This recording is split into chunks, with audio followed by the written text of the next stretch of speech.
এই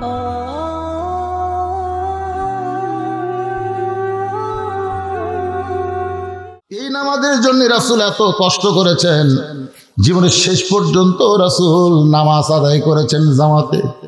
যেই জামাতে রাসূল পারলেন না, আবু বকর রাদিয়াল্লাহু আনহু ইমামতি করলেন। মা আয়েশা রত ভরে মাথা রেখে রাসূল কান্দের বলে, আল্লাহ যা চাইছিলাম নিজের চোখে দেখলাম। আয়েশা বলে, রাসূলুল্লাহ এই মুহূর্তে আপনি কাঁদতেছেন। রাসূল বলে, আফসোসের নয়, বড় আনন্দে। এই জামাতের জন্য এত কষ্ট করেছে আয়েশা, আজকে সেই জামাত কায়েম হয়ে গেল। কিন্তু আমাদের বাংলাদেশে নামাজের ওয়াজ হয়, নামাজ কায়েম হয় না। 564টা মসজিদ বানাইছে, মানুষ মসজিদ দেখার জন্য যায় কিন্তু ভিতরে ঢুকতে চায় না। সবচাইতে বড় সুন্দর দাওয়াত হলো মানুষকে সমস্ত কাজ থেকে আল্লাহর নামাজের মধ্যে শামিল করে দেওয়া। ধরে কারণ ঠিক কিনা? তার সবচেয়ে উত্তম আহ্বান দাওয়াতের কাজ কে করে? মুয়াজ্জিন। ধরে বলেন কে? মুয়াজ্জিনের মাথা উপরে থাকবে না নিচে থাকবে? শুধু মাথা উপরে থাকবে না, আল্লাহ কুদরতি হাত দিয়ে নূরের টুপি পরায় দিবে। সেই মুয়াজ্জিনের সম্মান আমাদের দেশে নাই। কি দাওয়াতের কাজ করবেন ভাই? আল্লাহ পাক আমাদের সবাইকে, অনেক আলোচনা করলাম। আর ফজরের জামাত যদি মিস যায়, রাসূল বলেছেন 2টা জামাত মিস করলে তার মুনাফিক হওয়ার সম্ভাবনা বেশি। একটা হলো ঈশার নামাজ, আর একটা হলো ফজরের নামাজ। আমার এলাকার কিছু যুবক ছেলে হাইস মাইক্রো ভাড়া করে ওই টাঙ্গাইলের গোপালপুরে 201 গম্বুজ মসজিদ দেখতে গেছে। একটা মসজিদ আছে বাংলাদেশে, তার গম্বুজই হলো 201টা। কয়টা? তো মসজিদ দেখেছে, আমার বলতে, হুজুর আপনি ওখানে গেছিলেন? হায় হায়। আর মসজিদের ছাদের উপর গিয়ে দেখি হুজুর গুনে দেখছি 201টা। সেই রকম একটা মসজিদ। খুব মসজিদ নিয়ে আমার কাছে গল্প করলো। তাই বললাম, বাবা তোমরা গেছিলা কখন? কয় 11টা। আচ্ছা, মসজিদ দেখে ফেরত নিলা কখন? কয় 3টেই। এর মধ্যে যে একটা নামাজ হলো জোহরের, এই নামাজ কি তোমরা পড়ছ? তখন বলতে, হুজুর আমরা তো দেখতে আর গেছি। ওরা মসজিদ দেখতে গেছে, মসজিদের ভিতরে ঢোকেনি। আজকে বর্তমানে বাংলাদেশ সরকার মডেল মসজিদ বানাইছে দেখানোর জন্যে না ঢুকানোর জন্যে? দেখানোর জন্যে। কারণ মসজিদে ঢুকবার গেলে আমাকে ওয়াজ দিয়া মুসলমানকে ঢুকান যাবে না। আল্লাহর ঘরে ঢুকাইতে গেলে কোরআনের নামাজের আইন লাগবে। ধরে কোন কথা ঠিক কিনা? বাংলাদেশে মসজিদ বাড়তেছে কিন্তু মুসল্লি হচ্ছে না, কারণ কি? হযরতের রাস্তার পাশে আল্লাহর ঘর মসজিদ দেখার পরে তার মনের মধ্যে বড় কামনা, আল্লাহর ঘরে ঢুকে যদি 2 রাকাত নামাজ পড়তে পারতাম। আল্লাহ রাসূল বলেছেন, তোমাদের এলাকায় যখন তোমরা কোনো মসজিদ দেখতে পাও, যদি তখন কোনো নামাজের সময় না হয়, ওই সময় মসজিদের মধ্যে ঢুকে তাহিয়াতুল ওযু কিংবা দুখুলুল মসজিদ 2 রাকাত নামাজ আদায় করো, আল্লাহ তোমার আমল নামায় একটা উমরা হজের সওয়াব দিয়ে দিবে। আপনি ফজর নামাজ পড়ে উমরা হজের সওয়াব পাবেন, যোহর নামাজ পড়েও পাবেন না। কিন্তু একটা মসজিদ দেখার পরে আল্লাহর ঘর মহব্বত করে সে ঘরের মধ্যে 2 রাকাত নামাজ পড়লেই একটা হজের সওয়াব, উমরা হজ। এটা আমার মুর্শিদ ভাই, ছোট ভাই, হজ নিয়ে কাজ করে, আপনাকে দাওয়াত দিল হজ এবং উমরা। আরে পাগল, নিজের বইয়ের যে ভুরু দেখতেছেন, 2 ভুরুর মাঝখানে একটা সুমা বসালেই উমরা হজের সওয়াব। হ্যাঁ, হাসতেছেন মানে? এইগুলো হজ কবুল হজ, কিন্তু টাকা খরচ করে করবার যাবেন, কবুল নাও হতে পারে, গ্যারান্টি নাই। আর নিজের বউ ধরে এই কপালের মাঝখানে একটা চুমা দিবেন, সাথে সাথে একটা উমরা হজের সওয়াব পাবেন। এর সুবহানাল্লাহ কোন না কেন? আপনাদের বউ নাই মানে চুমা দেওয়ার অভ্যাস নাই। বাপ মার মুখের দিকে তাকান, বাপ মার মুখের দিকে মহব্বত করে তাকান। বাপ মারে কিছু হাদিয়া দেন, সব আছে না নাই? যেরকম আছে না নাই? একটু মনোযোগ দিয়ে শুনবেন। আমি এখানে একটা হাদিস আপনাদের সামনে তেলাওয়াত করেছি, যে হাদিসের মধ্যে 5টা দলের কথা বলা হয়েছে। যেরকম কয় দল? 1 নম্বর দল হলো তালিয়াল কোরআন, 2 নম্বর দল হলো হাফিজুল লিসান, 3 নম্বর দল হলো মুতিমুল জায়ান, 4 নম্বর দল হলো মুকসিল উরিয়ান, আর 5 নম্বর দল হলো ওমান সাল্লি আলা হাবিবির রহমান। এরই মধ্যেই কিছু কথা আছে, পরে আসতেছি। তো হযরত আলী এখন ঘোড়ার পিঠ থেকে নামছেন, নামার পরে আল্লাহর ঘরে ঢুকবেন, কারণ 2 রাকাত নামাজ আদায় করবেন। কিন্তু সমস্যা হলো ঘোড়া বাঁধার মতন, ঘোড়া ধরার মতন কোনো কিছুই নাই। এই রাস্তায় যে ঘোড়া একটা গাছের সঙ্গে বাঁধবে, গাছও নাই, তার ঘোড়াটা দিকেও ধরে থাকবে, সে নামাজ পড়বে, সে লোকও নেই। হযরত আলী পড়ে গেলেন বেকায়দা। ধরে কোন কি কায়দা? মন ঢুকে আছে মসজিদের মধ্যে, কিন্তু দেহটা ঢুকাবার পারতেছে না। আর আমাকে দেহ ঢোকে মসজিদের মধ্যে, আমাদের মন ঢোকে না। ধরে কোন কথা কন না কেন? হাদিস আছে বিস্তারিত, হুজুরি কলব ব্যতীত করছেন কালেও নামাজ তোর হবে না। তবে কেন গাও জোয়ারি, মানুষকে দেখাও নামাজ পড়ি, ও তোমার সিদ্ধ বীজে সুফসল ফলে না। আজও কেন আল্লাহর নামাজ ধরতে পারলা না? আল্লাহ কয় নামাজের জোরে ফায়সাকাত যাবে দূরে, পাক কোরআনে রয়ে আছে ঘোষণা। এখন আকাম কুকাম নামাজ রোজা একসাথে বান্ধিয়া বোঝা, জাহান্নামে দিয়াছ রওয়ানা। আজও কেন আল্লাহর নামাজ ধরতে পারলা না? হযরত আলীর মন মসজিদের মধ্যে ঢুকছে, কিন্তু দেহ ঢুকবার পারতেছে না ঘোড়ার কারণে। ধরে কোন কিসের কারণে? আচ্ছা, ঘোড়াটা যদি না থাকতো? এই জন্য আল্লাহ কোরআনে বলেছেন, ইন্নামা আমওয়ালুকুম ওয়া আওলাদুকুম ফিতনা, নিশ্চয়ই তোমাদের সম্পদ এবং তোমাদের সন্তান তোমাদের বিপদের কারণ। অধিকাংশ মানুষ সন্তানের কারণে আর সম্পদের কারণে জাহান্নামে যাবে, অধিকাংশ মানুষ। এই কথাটা শোনেন, যে বাপ তার ছেলেকে মেয়েকে ঠিক মতো কন্ট্রোল করবার পারে না, ওই বাপ যদি কন্ট্রোলিং পাওয়ার ছাড়ে দেয়, মানুষ আপনারা বলেন তো, ওই বাবা জান্নাতে যাবে? তুমি মানুষ করতে পারবা না, জন্ম দিলে কেন? আর জন্ম যখন দিলে টাইম মতো মানুষের চেষ্টা করলে না কেন? আল্লাহ রাসূল বলেছেন 7 বছর থেকে তালিম দাও, আর 10 বছর থেকে জোর করে নামাজ ধরাও। কয় বছর থেকে? 7 বছরের বাচ্চা নামাজ শিক্ষা দেবেন, আর 10 বছরে যদি যাওয়ার না চায় ঘাড় ধরে নিয়ে যাবেন। 2 বছর 12 বছর পর্যন্ত আপনার সন্তানকে যদি আবার নামাজ পড়াবার পারেন, ওই সন্তান কোনোদিন আর খারাপি করবে না। সমস্ত অশ্লীলতা খারাপি থেকে একমাত্র হেফাজত করে নামাজ। জোরে কোন কথা ঠিক কিনা? করছেন? আর হাতে একটা মোবাইল দিয়ে দিচ্ছেন, ওই গেলে সমানই ঘুরতেছে। আমাদের বক্তা পর্যন্ত খাতির করে না। গত পরশুদিন আমি এক জায়গায় ঘুমাইছি, অসুস্থ হচ্ছে শরীর, 2-3 ছেলেকে আমার রাখতে, হুজুর ওঠেন। আমি লাভ দুটো বলে বাকি আছে, একটু সেলফি হুজুর।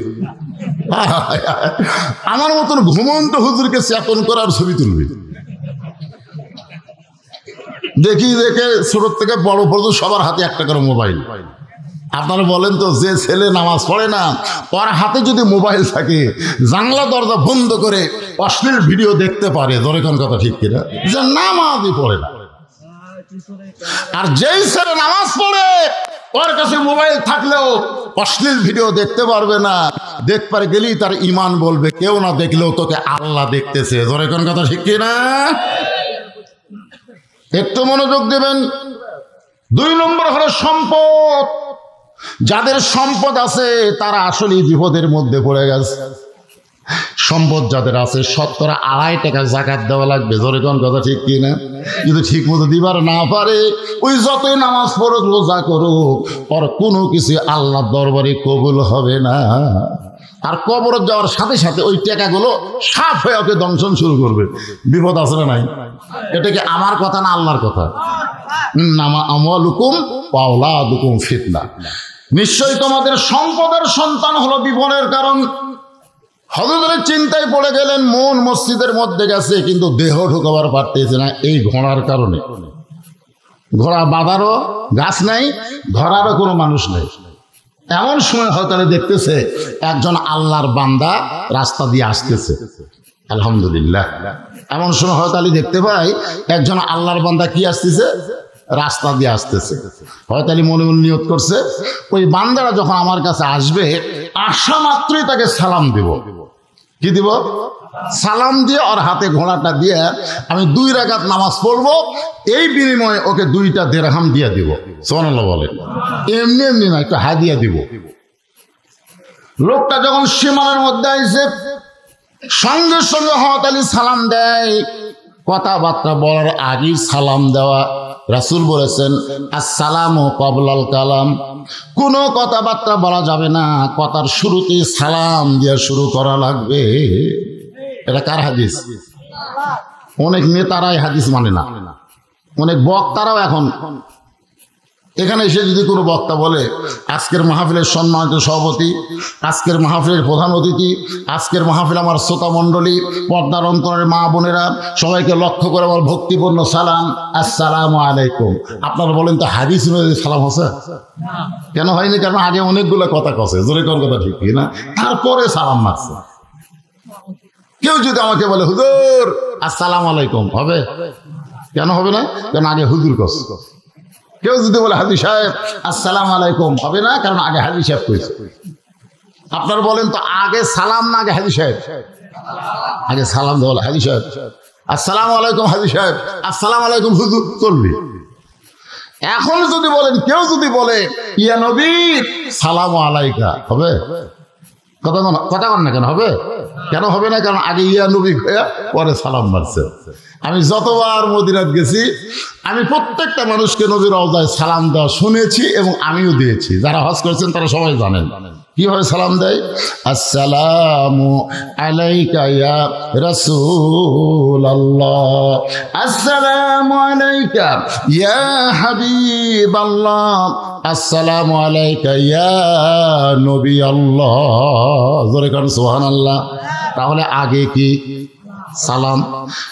যে লোকটা সীমানার মধ্যে আইছে, সঙ্গে সঙ্গে হযরত আলী সালাম দিয়েছে আসসালামু আলাইকুম ইয়া আব্দুল্লাহ, রে আল্লাহর বান্দা তোমার প্রতি আল্লাহর রহমত বর্ষিত হোক।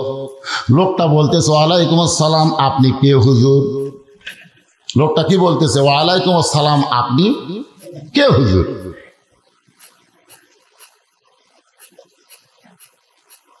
বলতেছে মাঝে মাঝে জায়গা খালি আছে, মাঝে মাঝে।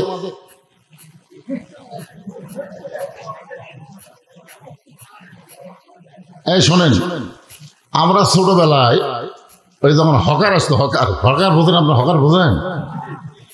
ঘন্টার পর ঘন্টা দাঁড়িয়ে থেকে আমরা হকারই শুনছি রে। আজকে যদি কিছু লোক দাঁড়িয়ে থাকে অসুবিধা কি? এরা চাপবি না, যতই জায়গা থাকে এরা চাপবে না। মাঝে মাঝে কোথায় আমি তো জায়গা দেখতে পাচ্ছি না, যদি থাকে ভাই যান, রাত তো অনেক হয়ে গেছে, আর কি জায়গার দরকার? ঠিক আছে, অনেক রাত হয়ে গেছে। যদি থাকে আমি একটা মিনিট একটু জিকির দিলাম, এই জিকিরের থাকে আপনি একজনকে বসার জায়গা করে দেন, আল্লাহ পাক আপনাকে জান্নাত একটা জায়গা দিয়ে দিবে।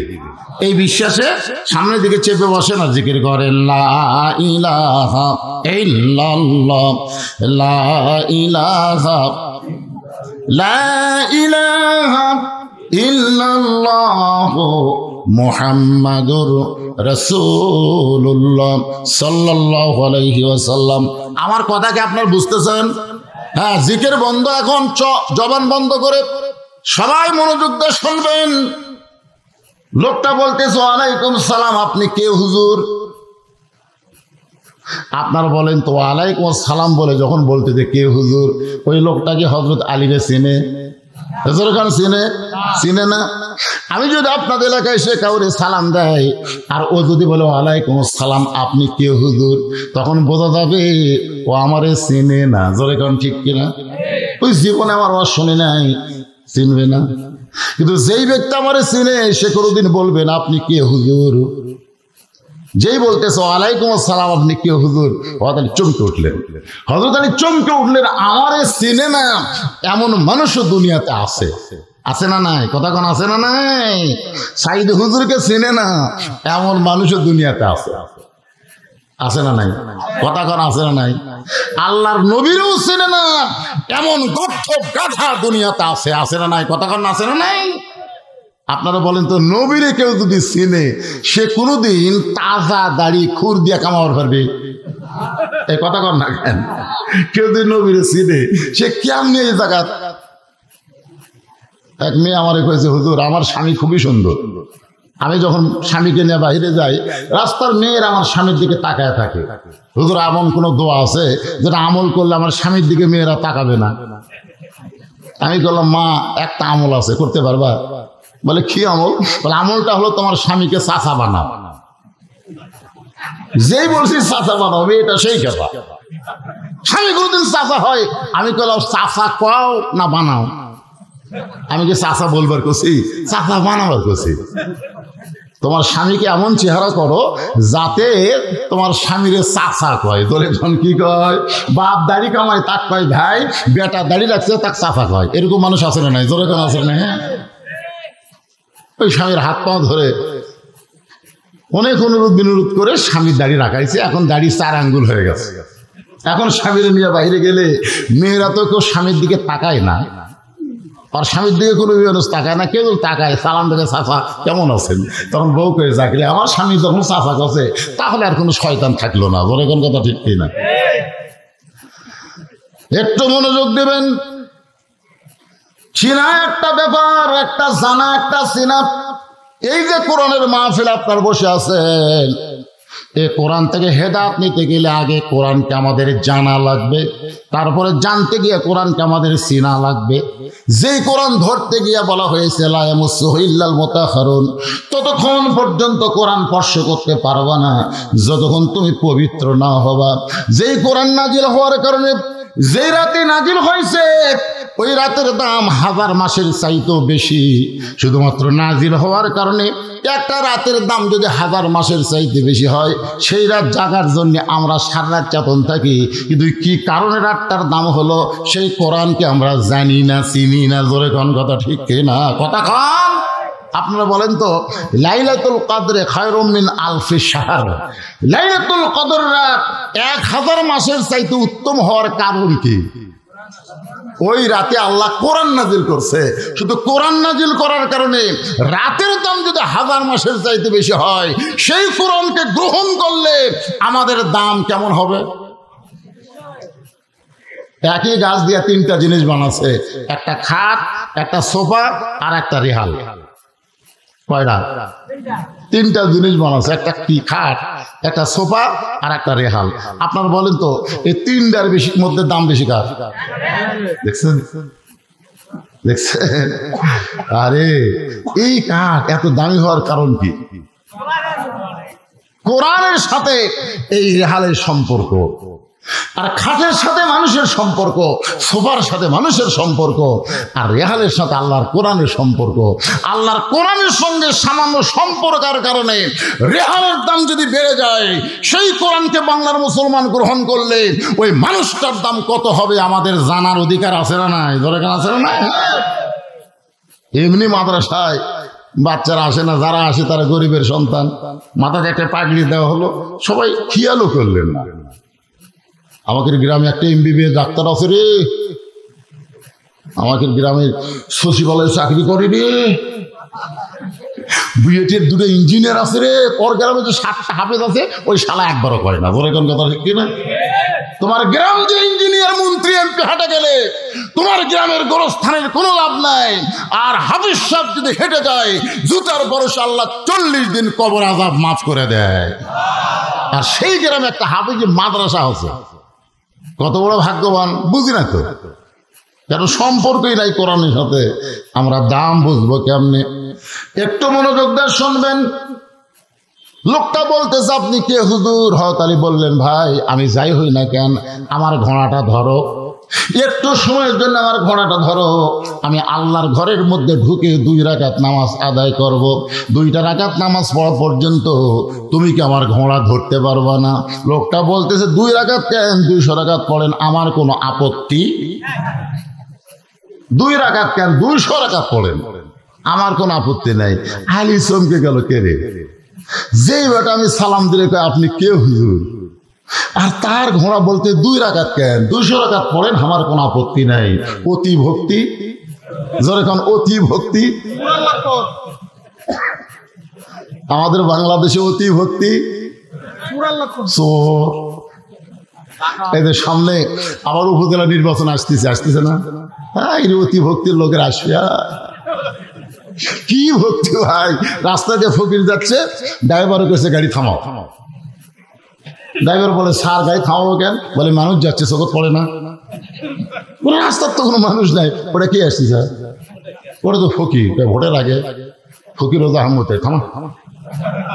গাড়ি থামাইলে নেতার নামে ফকিরকে সালাম দে, বলে চাচা কেমন আছেন।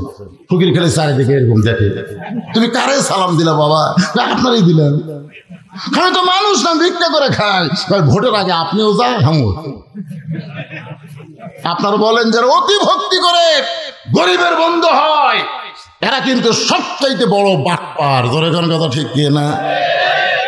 আগে আমরা বলতাম অতি ভক্তি চোরের লক্ষণ, আর চোরের মন, জোরে কোন চোরের মন। আর বর্তমানে চোরের মন পুলিশ পুলিশ না, বরং পুলিশের মন হলো র্যাব র্যাব। জোরে কোন ঠিক কি না? বর্তমান বাংলাদেশের চোরের চাইতো অনেক পুলিশ বড় চোর। যেখানে আছে না নাই? এখানে পুলিশ নিয়ে কোনো ওয়াজ করতেছি না, যেটা বলতেছি সামান্য হিন্স দিয়ে গেলাম। আপনারা যদি কোনো সময় থানায় যান তাহলে বুঝবার পারবেন, না গেলে বুঝবেন কেমনে। একটু মনোযোগ দেবেন। হযরত আলী লোকটার হাতে ঘোড়া দিয়ে আল্লাহর ঘরের মধ্যে ঢুকতেছে। ওই লোকটা হলো ঘোড়া চোর। ঘরে কোন কি চোর? এই জন্যই বলতেছে আপনি 2 রাকাত কেন 200 রাকাত পড়েন, আমার কোন আপত্তি। কারণ চোরের হাতে ঘোড়া দিয়ে হযরত আলী কোথায় ঢুকতেছে? জোরে বলেন না কেন? চোরের হাতে ঘোড়া দিলে আর চোরের হাতে দেশ দিলে, চোরের হাতে যখন কোনো দেশ যাবে, বাটপারের হাতে যখন কোনো দেশ যাবে, ওই দেশটার বাজার নিয়ন্ত্রণ থাকবে না। শনিবারে 600 টাকার গোস্ত কিনবেন, আবার রবিবারে 700 টাকা লাগবে। ধরে কোন ঠিক কিনে নিয়ন্ত্রণ নেই। এই রমজানের আগে তরমুজ রাখছিল 100 টাকা কেজি। আমি চিন্তা করলাম, রোজার মধ্যে আমার কয়েকটা মাহফিল ছিল, এক মাহফিলে বললাম ভাই তরমুজ হলো পচনশীল, খালি 7টা দিন খাওয়া বন্ধ করেন, দাম কমবি না, বাপ কমবি। তোর কোন কথা ঠিক ছিল। আমার সে ওয়াজটা এত ভাইরাল হলো, কত লোক বলতে হুজুর ঠিকই হয়েছিল, 7 দিন পর খাবো। 7টা দিন মানুষ তরমুজ কিনেনি। আরে ভাই একবারে 30 হতে নেবে। ডিমের দাম যখন বেড়ে গেল, আমি তখন বললাম ডিম হলো ঘুলানোর দিন। জোরে কোন কথা ঠিক না? খালি 15 দিন খান না, ডিম দেখেন কিভাবে নেওয়া আসে। এখন আমরা ভারত বয়কট করছি, বাংলাদেশের মুসলমান ভারতীয় কোনো পণ্য কিনবে না। জোরে কোন কথা ঠিক কিনা? এখন আমরা ইসরায়েল পণ্যকে বয়কট করতেছি। ইসরায়েলের কোনো পণ্য কোনো মুসলমান কিনতে পারে না। ইসরায়েলের পেপসি, কোকা কোলা এইগুলো কেনার কারণে যেই টাকা ইসরায়েল পায়, সেই টাকা মুসলমানের রক্ত খায়। জোরে কোন কথা ঠিক কিনা? আর ভারত বয়কট করার কারণ হলো আমাদের 400 বছরের পুরাতন বাবরি মসজিদ ভাঙ্গা ওই জায়গায় ভারত রাম মন্দির বানাচ্ছে। আপনারা বলেন তো মন্দির বানানোর জায়গা কি ভারতে নাই? আছে না নাই? কিন্তু মসজিদ ভাঙ্গা ওই জায়গায় মন্দির বানানোর কারণ হলো ভারত আর যাই হোক মুসলমানকে কোনোদিন দেখতে পারে। আর মুসলমান তার জীবনের চাইতেও মসজিদকে বেশি ভালোবাসে। একটু মনোযোগ শুনবেন। হযরত আলী ঘোড়া চোরের হাতে ঘোড়া দিয়া আল্লাহর ঘরের মধ্যে ঢুকতেছেন। আল্লাহর ঘরের মধ্যে যখন কোনো মুসলমান ঢুকবে, নিজের ইচ্ছা মতো ঢুকতে পারবে না, আল্লাহর আইন অনুযায়ী ঢোকা লাগবে, নবীর তরিকা মোতাবেক ঢুকতে হবে। মসজিদের মধ্যে যখন ঢুকবেন, আপনারা ঢোকেন তো? ঢোকেন না? ঢোকেন? কে ঢোকে? আপনি ঢোকেন না আপনার দেহ ঢোকে? এ ভাই একটু গুরুত্বপূর্ণ কথা। জোহরের নামাজ আদায় হচ্ছে। কিসের নামাজ? বাগদাদের কেন্দ্রীয় মসজিদ। ইমামের নাম হলো ফজল ইবনে আব্বাস। ইমামের নাম কি? ফজল ইবনে আব্বাস। হাজার হাজার মানুষ মুসল্লি হুজুর নামাজ পড়াচ্ছেন, জোহরের নামাজ। ইতিমধ্যে মসজিদের বাহির থেকে পাগল বলতেছে, ইমাম মসজিদে নাই রে, ইমাম মসজিদে নাই।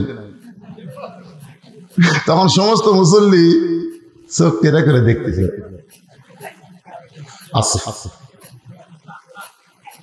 একটা পাগলা বলতেছে ইমাম মসজিদে নাই, ওই পাগলার কথার গুরুত্ব দিয়ে চোখ তেরা করে দেখতেছি ইমাম আছে। আপনার বলতে ইমাম না গেলে আপনি কি নামাজের নিয়ত করতেন? তাহলে নামাজ শুরু হয়ে গেছে। এরপরে কেউ যদি বলে ইমাম নাই রে, ইমাম নাই, ওই বাহিরের লোকের কথা বিশ্বাস করা যাবে? সরকার যাবে? কারণ ও সারা তো বাইরে আছে। আজকে বাহিরের লোকেরা কে কি কয় সেইটা বিশ্বাস করার বিষয় না, বিশ্বাস করতে হবে যারা ভিতরে থাকে তাদের ভিতরে কে খেয়াল করে, জোরে করার কথা ঠিক কিনা? আজকে কোরআনের মধ্যে কি আছে বাড়ার লোক কেমনে জানবে? ওরা জীবনে কোরআন হাত দিয়ে ধরেনি, কোরআন স্পর্শ করেনি, সূরা মুলুক কোনোদিন তেলাওয়াত করেনি, ওই লব উল্টা কয়। এখনকার বক্তারা কোরআনে আবার রাজনীতি পায়, জীবনে কোরআন হাত দিয়ে ধরে নাই। যেই কোরআন একটা সূরাই রয়েছে রাজত্ব, তাবারাকাল্লাযী পড়েন, তাবারাকাল্লাযী বিয়াদিহিল মুলক ওয়া হুয়া আলা কুল্লি শাইইন কাদির। মসজিদের মধ্যে যখন ঢুকবেন তখন কোন পায়ে? শুধু ডান পায়ে ঢুকলে হবে না, জবান খুলে একটা দোয়া পড়া লাগবে, আল্লাহুম্মা আফতাহ লি আবওয়াবা রহমাতিক। হযরত আলী মসজিদের মধ্যে ঢুকে নিয়ত করলেন, আল্লাহ যে ভাই আমার ঘোড়া ধরে আমাকে 2 রাকাত নামাজ পড়ার সুযোগ করে দিল, নামাজ শেষ করে তাকে 2টা দিরহাম হাদিয়া দেব, এই নিয়ত করে হযরত আলী 2 রাকাত নামাজের নিয়ত করলেন। 2 রাকাত নামাজ যখন নিয়ত করলেন, ঘোড়া চোর এবার ঘোড়ার লাগাম টানে নিয়ে এসে দরজার দিকে দেখে নামাজের সাইজ কিরকম, কারণ নামাজের সাইজ যদি ভালো হয় তাহলে ঘোড়া চুরি করা যাবে, আর সাইজ যদি খারাপ হয় তাহলে নিয়ত করলেও চুরি করা যাবে যাবে। 1 লাই নামাজ পড়তেছে, জামাত শেষ, আর 1000 টাকার জুতে ওই যে কাঠের বাক্স, সে বাক্সের উপর থুয়ে নামাজের নিয়ত করছে। জোহরের সুন্নত কয় রাকাত? 4 রাকাত। চোর মনে করতেছে মসজিদে কেউ যখন নাই 1 লাই 4 রাকাত সুন্নত পড়তে তো 5 মিনিট লাগবে, এই সুযোগে আমি যাই জুতাটা লিয়া যাবার চাই। এই মনে করো চোর যায় কেবল বাক্সতে হাত দিছে, ওই নামাজ বাদে খস করে হাত করছে। চোর বলতে ভাই আপনি তো নামাজ পড়তেছেন, জুতাওয়ালা বলতে ভাই ইলা জিহাদেল কাবা ওয়া জুতা। তুই কি মনে করছিস আমার নজর খালি কাবার দিকে, আমার নজর জুতার দিকে রে? এখন একটা গানও নামছে, একজন মানুষ হইয়া তুমি কয়জনকে দিবা মন, কয়জনকে বিলাও মন, এরকম একটা গান আছে না নাই? একজন মানুষ হইয়া তোমার মন থাকে 2 দিকে, জুতার দিকে এবং নামাজের দিকে। ফাওয়াইলুল লিল মুসাল্লিন, তুমি কোনোদিন মুসল্লি হওয়ার পারবা না, তুমি অয়েল নামক জাহান্নামে হবে। নামাজ পড়ার পরে অনেক মানুষ জাহান্নামে যাবে। সূরা মাউনের মধ্যে আছে না নাই? এজর এখন আছে না নাই? একটা হলো জুতা চোর, আর একটা হলো নামাজ চোর। এই 2টা চোরের মধ্যে কোন চোর বড়? কোন চোর বড়? এখন ঘোড়ার লাগাম ধরে যেই মানুষটা আছে চিন্তা করতেছে যে আমার ঘোড়া দিয়া 2 রাকাত নামাজ পড়তে গেল, ওর নামাজের সাইজটা কিরকম একটু দেখার দরকার। আপনারা বলেন তো নামাজের সাইজ আছে না নাই? এমন একজন ব্যক্তি নামাজ শুরু করছেন যার নাম হলো হযরত আলী। আল্লাহ রাসূল বলেন, আমার আলী যখন নামাজের মধ্যে শামিল হয়, আনতা আবুদুল্লাহ কাআন্নাকা তারাহু ফাইন লাম তাকুন তারাহু ফাইন্নাহু ইয়ারাকা।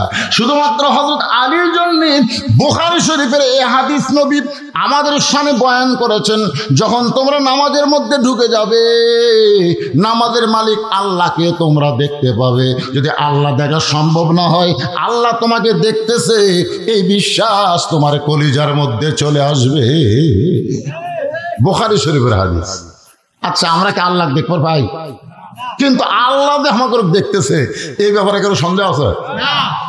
তাহলে সেই মসজিদে গামছা গাওয়ার দিয়ে নামাজ পড়ে আসতেছে, 4 হাতে গামছা, চাদরের মতন গাওয়ার দিয়ে, গরমের দিন তো। এগুলো চাচা গামছা গাওয়ার দিয়েছেন, চাচা বলতেছে ফতুয়া দে, ফতুয়া দে, নামাজ হবি না, ফতুয়া দে। আমি বললাম চাচা এত গরম হবেন কেন? শুধু বলছি গামছা গাওয়ার দিয়েছেন, এত গরম তোর মনে মানুষ, তুই ফতুয়া দে, গামছা গাওয়ার দিয়ে নামাজ হবি না, ফতুয়া দে।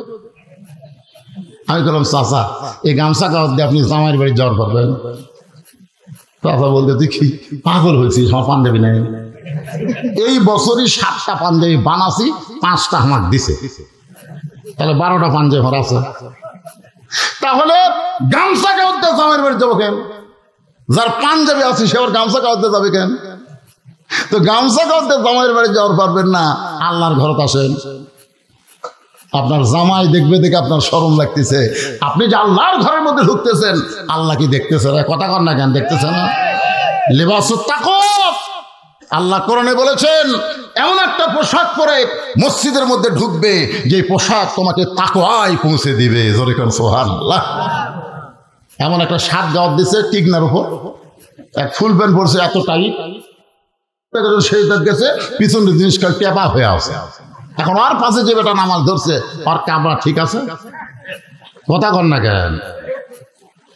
এই শার্ট পরে যারা নামাজ পড়ে, শার্ট, আপনি যদি শার্ট পরে নামাজ পড়েন, লুঙ্গি পরে শার্ট পরে নামাজ পড়তেছেন, আপনার পিছনের কিছু ঢপ বোঝা যায়। আর যদি আপনার পাঞ্জাবি থাকে, ওই পাঞ্জাবিটা এসে আপনার পিছনটা ঢাকা দিবে। ধরে কথা কন না কেন? বিপদ তো পড়েননি। এখন আইপিএস দিয়ে বাতি চলে, কিন্তু ফ্যান তো আর চলে না। কারেন্ট যাওয়া যাওয়া শুরু করছিল, তো শেষদার জায়গায় যেমন দেখা যায়, এই জন্য আইপিএস গেছে, সব ফ্যান চলে না, বাতি চলে। স্ট্যান্ডার্ড লুঙ্গি পরে বেটা নামাজ পড়ে গেছে, তারাবির নামাজ তো বুঝতেছেন লাফালাফি, কারেন্ট গাছ আর আসে না, উড়িয়াত ঘামে লুঙ্গি উড়ে সব লাগে গেছে। এরকম থেকে যেই শেষদারকে ফটকার লুঙ্গি ফাটে গেছে, ফাটে গেছে, পিছনে লোক টাকা থেকে সব দেখা যায়। আপনারা বলেন ওর পরনে শার্ট না থাকে, যদি পাঞ্জাবি থাকতো, লুঙ্গি খুলে গেল, পিছনের লোকের কেবলা পরিবর্তন হতো না। ধরেন কথা কর না কেন? তাহলে এখন মসজিদের মধ্যে গেঞ্জি গাউতে ঢুকবেন, শার্ট গাইতে ঢুকবেন, গামছা গায়ে যাবেন। আসসালাতু মিরাজুল মুমিনিন, আল্লাহ রাসূল বলেছেন নামাজ হচ্ছে মুমিনদের মেরাজ। জোরে কোন সুবহানাল্লাহ। আল্লাহ রাসূল বলেন সাহাবীরা শোনো, আমার আলী যখন নামাজের মধ্যে যায়, তখন আল্লাহর মধ্যে নিজের মহব্বত অস্তিত্বকে বিলীন করে দেয়। এক জগ পানির মধ্যে এক মুষ্টি চিনি ঘন্টন মারলে ওই পানির মধ্যে চিনি যেমন বিলীন হয়ে যায়, শত চেষ্টা করলে চিনির পানির মধ্যে খুঁজে পাওয়া যায় না। আলী যখন নামাজের মধ্যে শামিল হয়, তখন নিজের অস্তিত্ব পর্যন্ত ভুলে যায়। সুবহানাল্লাহ করে একটা প্রমাণ হলো এক জিহাদের ময়দানে হযরত আলী পিছন দিকে তীর ঢুকেছিল, তীর। সাহাবীরা বললেন ইয়া রাসূলুল্লাহ, হযরত আলীর পিছন দিকে তীর ঢুকে গেছে, ওই তীরটা ভিতরে গোস্তের সঙ্গে এমনভাবে জমাট বেঁধে গেছে, এখন তীরের শলাকায় হাত দিলে হযরত আলী চিৎকার দিয়ে কান্দে, হুজুর এখন আমরা পিছন দিক থেকে তীরটা কেমনে বার করব? আল্লাহ রাসূল কিছুক্ষণ মাথায় হাত দিয়ে কান্না শুরু করলেন। সাহাবীরা হুজুর কান্দার কারণ? রাসূল বলেন আলীর সামনের দিক থেকেও মারতে পারে, কিন্তু পিছন দিক থেকে মারল কে? প্রত্যেকটা জিহাদের ময়দানে হযরত আলী হচ্ছেন সেনাপতি। ধরে কোন কি? সেনাপতি থাকে সামনে, পিছনে থাকে মুসলমান সৈন্য। তাহলে আলীকে কেউ যদি মারে, পিছন সামনে দিক থেকে মারবে, পিছন দিকে তীর মারল কে? আল্লাহ রাসূল চিন্তা করে গেলেন কে মারল? আসলে মুসলমানকে মারার জন্য মুনাফিকরাই এক নম্বর। জোরে কোন কথা, ঠিক কথা কন না কেন? কারণ কাফের বেঈমানদের বিরুদ্ধে একটা রব উঠে গেছে, যে জিহাদের ময়দানে আলী থাকে ওই যুদ্ধে মুসলমানের পরাজয় হবে। এখন ইসলামকে সাইজ করতে গেলে আলীকে সাইজ করা লাগবে। তো আলীরে সাইজ করলে কেমনে করা যাবে? বলে আমাদের কাফেরদের মধ্যে 2-4 জন মুসলমান সাজা লাগবে, সাজা। মুসলমান সাজা জিহাদের ময়দানে আলীর সাথে পিছনে থেকে পিছন দিক থেকে মারা লাগবে, সামনের দিক থেকে মারা আপনার ঘায়ল করা যাবে না। আজকে আমাদের বাংলাদেশে পিছন দিক থেকে মারার চেষ্টা চলতেছে। আজকে সুদ নিয়ে, ঘুষ নিয়ে, পর্দা নিয়ে কোনো কথা নাই। আজকে কতগুলা ঘন্টা পড়া শায়েখ, তারা তারাবির রাকাত নিয়ে আজকে সমাজের মধ্যে ফিতনা করতেছে। জোরে কথা কন না কেন? আজকে ফিলিস্তিনের মুসলমানকে যে হারে ইসরায়েল ইহুদিরা হত্যা করতেছে, এই ব্যাপারে ঘন্টাওয়ালা শায়েখদের কোনো কথা নাই। তারাবি কয় রাকাত পড়া লাগবে, নামাজের পরে মোনাজাত আছে না নাই, এইরকম নফল বিষয় নিয়ে এই শয়তানেরা ফিতনা করতেছে। কথা কন না কেন? কথা কন। গোটা বাংলাদেশ সুদ দিয়ে, সুদ কি রে? আল্লাহ রাসূল সুদের পাপ বলতে গিয়ে 3 বার মুখ ধরলেন। সুদের পাপ, ঘুষের পাপ, জিনার পাপ, মদ খাওয়ার পাপ, সব পাপের কথা বলতে রাসূল মুখ ধরেনি। সুদের কথা বলতে গিয়ে সাহাবীরা বললেন হুজুর মুখ চেপে ধরেন, কেমনে বলি, শরম লাগে। সুদের পাপ কেমনে বলি, শরম লাগতেছে, কিন্তু বলা লাগবে তো। সুদের সবচাইতে বড় পাপ হলো আল্লাহর সাথে যুদ্ধ করা, নিম্ন পাপ হলো নিজের গর্ভধারীর মাকে বিয়ে করে জিনা করা। বাংলাদেশের কোনো পাগল তার মা বিয়ে করবে? এ কটা কান করবি? আর যে সুদের 1 টাকা খায়, নিজের মায়ের সঙ্গে 42 বার জিনা করার গুনাহ হয়।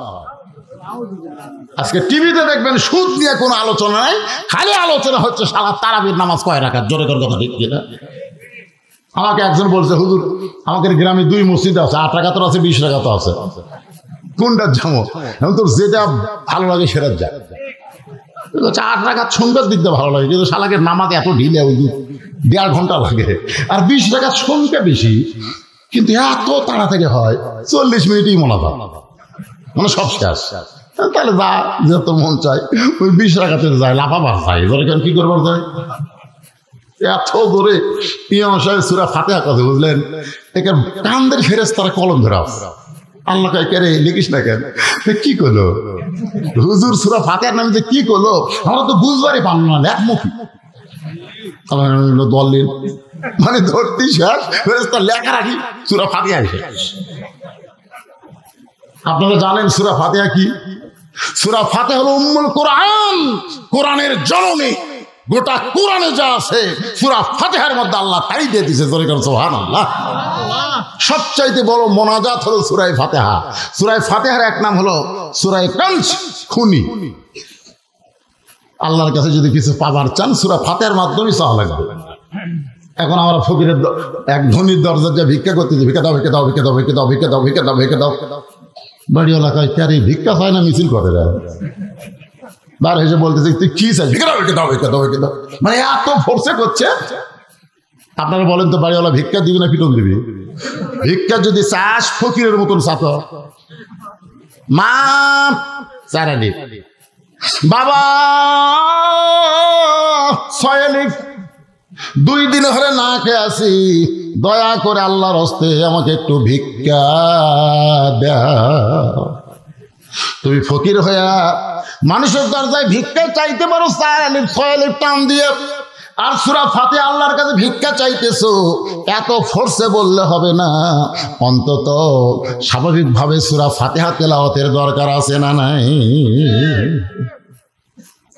কথাটা বলতেছি বড় দুঃখ নিয়ে। রমজান মাস আসলেই দেখবেন অনেকের এই ফতোয়াবাজি শুরু হয়ে যায়। এক ফতোয়াবাজি করতে গিয়ে এক শায়েখ বলেছে, শবে বরাত রাত যে ইবাদত করবে, ইবাদত না করে ব্যবসাখানায় কাটানো ভালো। যারা নাউজুবিল্লাহ করবেন না, তার কি মনে হয় জবান নাই?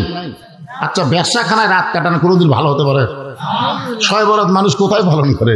মসজিদের মধ্যে রাত কাটানোকে ব্যবসাখানার সাথে তুলনা করে। এরাও আমাদের বাংলাদেশের মুসলমান শায়েখ, ধরে কোন কথা ঠিক কিনা? এই কয়েকদিনে এক শালা কইল 26 তারিখ দিবাগত রাত এটা নাকি বেদাত। মাথা থাকে? হাই রে হাই। একটু মনোযোগ দেবেন। হযরত আলী এমন ভাবে পিছন দিকে তীর ঢুকে গেছে, এখন তীরের শলাকা ধরি চিৎকার দেয়। সাহাবীরা বললেন, হুজুর তাহলে তীরটাকে আমরা বের করব না? রাসূল বললেন, তীর বের করতে গেলে আলীকে নামাজের মধ্যে ঢুকতে হবে। নামাজের মধ্যে যখন ঢুকে যাবে ওই সময় তোমরা তীর বের করো, কারণ আলী যখন নামাজের মধ্যে থাকে তখন আল্লাহ দুনিয়ার কোনো খেয়াল তার কলিজার মধ্যে রাখে না। সুবহানাল্লাহ, জোরে কোন। হযরত আলী সেই মহব্বতে মসজিদে ঢুকে 2 রাকাত নামাজের নিয়ত করেছেন। এমন সময় ঘোড়া চোর দেখতেছেন, আমাদের সাইজ ভালো, খালি ঘোড়া কেন, গোটা দুনিয়া নিয়ে গেলেও বুঝতে পারবি না। এই মনে করে ঘোড়া লাগাম ধরে টানতেছে, কিন্তু ঘোড়া নড়ে না। ঘোড়া কি হয়? কারণ ঘোড়া হযরত আলীরে চিনে, কিন্তু এই চোর চিনে না। হযরত আলী যে ঘোড়ার উপর চলাফেরা করতো, ওই ঘোড়ারও কিন্তু কবর আছে জানেন। হযরত আলী যে তরবারি ব্যবহার করত, সেই তরবারি এখনো মদিনা মিউজিয়ামে আছে। ওসমান গনি যেই কোরআন পড়তে পড়তে, যেই কোরআন নিজের হাতে লেগেছে, নিজের হাতে কোরআন লেগেছে এবং কোরআন পড়ার সময় তাকে হত্যা করা হয়েছে, ওসমান গনির দেহের রক্ত সহ ওই কোরআনটা আজও মদিনায় রয়েছে। বাজানগ হযরত আলী নামাজের মধ্যে শামিল। এমন সময় ঘোড়া চোর ঘোড়ারে টানে, কিন্তু ঘোড়া নড়ে না। অনেকক্ষণ টানার পরে যখন ঘোড়া নড়ে না, তখন চোর বলতেছে, শালা নিয়ত করলাম চুরি করার নিয়তে, এই তো নড়তেছে না, কি করি? চোর ঘোড়ার লাগাম নিয়ে যখন চলে যাই, ঘোড়া পারলাম না, কিন্তু ঘোড়ার লাগাম তার ঘোড়ার মুখে রাখতে পারি না। রাগ করে যখন ঘোড়ার লাগাম নিয়ে চলে যায়, এমন সময় হযরত আলী 2 রাকাত নামাজ শেষ করে আল্লাহর ঘর মসজিদ থেকে বের হচ্ছেন। আপনারা বলেন তো, বের হওয়ার সময় তাড়াতাড়ি বের হবে না ধীরে ধীরে? এতক্ষণ আপনি যেই জায়গায় ছিলেন ওই জায়গায় হলো রহমত। যতক্ষণ মসজিদের মধ্যে ছিলেন ততক্ষণ আল্লাহ রহমত আপনার ভিতর অবারিত নাজিল হয়েছে। যখন বের হবেন তখন আপনি মনে মনে আফসোস করে বলবেন, আল্লাহ তোমার ঘরের মধ্যে ঢুকছিলাম, ঘর থেকে বের হচ্ছে, আবার ঘরের মধ্যে ঢুকতে পারবো কিনা, সে হায়াত হয়তো আমার নাও হতে পারে, এই বের হওয়ায় হয়তো জীবনের শেষ বের হতে পারে। এই জন্য আফসোস করে বলতে হবে, আল্লাহুম্মা ইন্নী আসআলুকা মিন, আপনার পড়েন না, আল্লাহুম্মা ইন্নী আসআলুকা মিন ফাদলিক।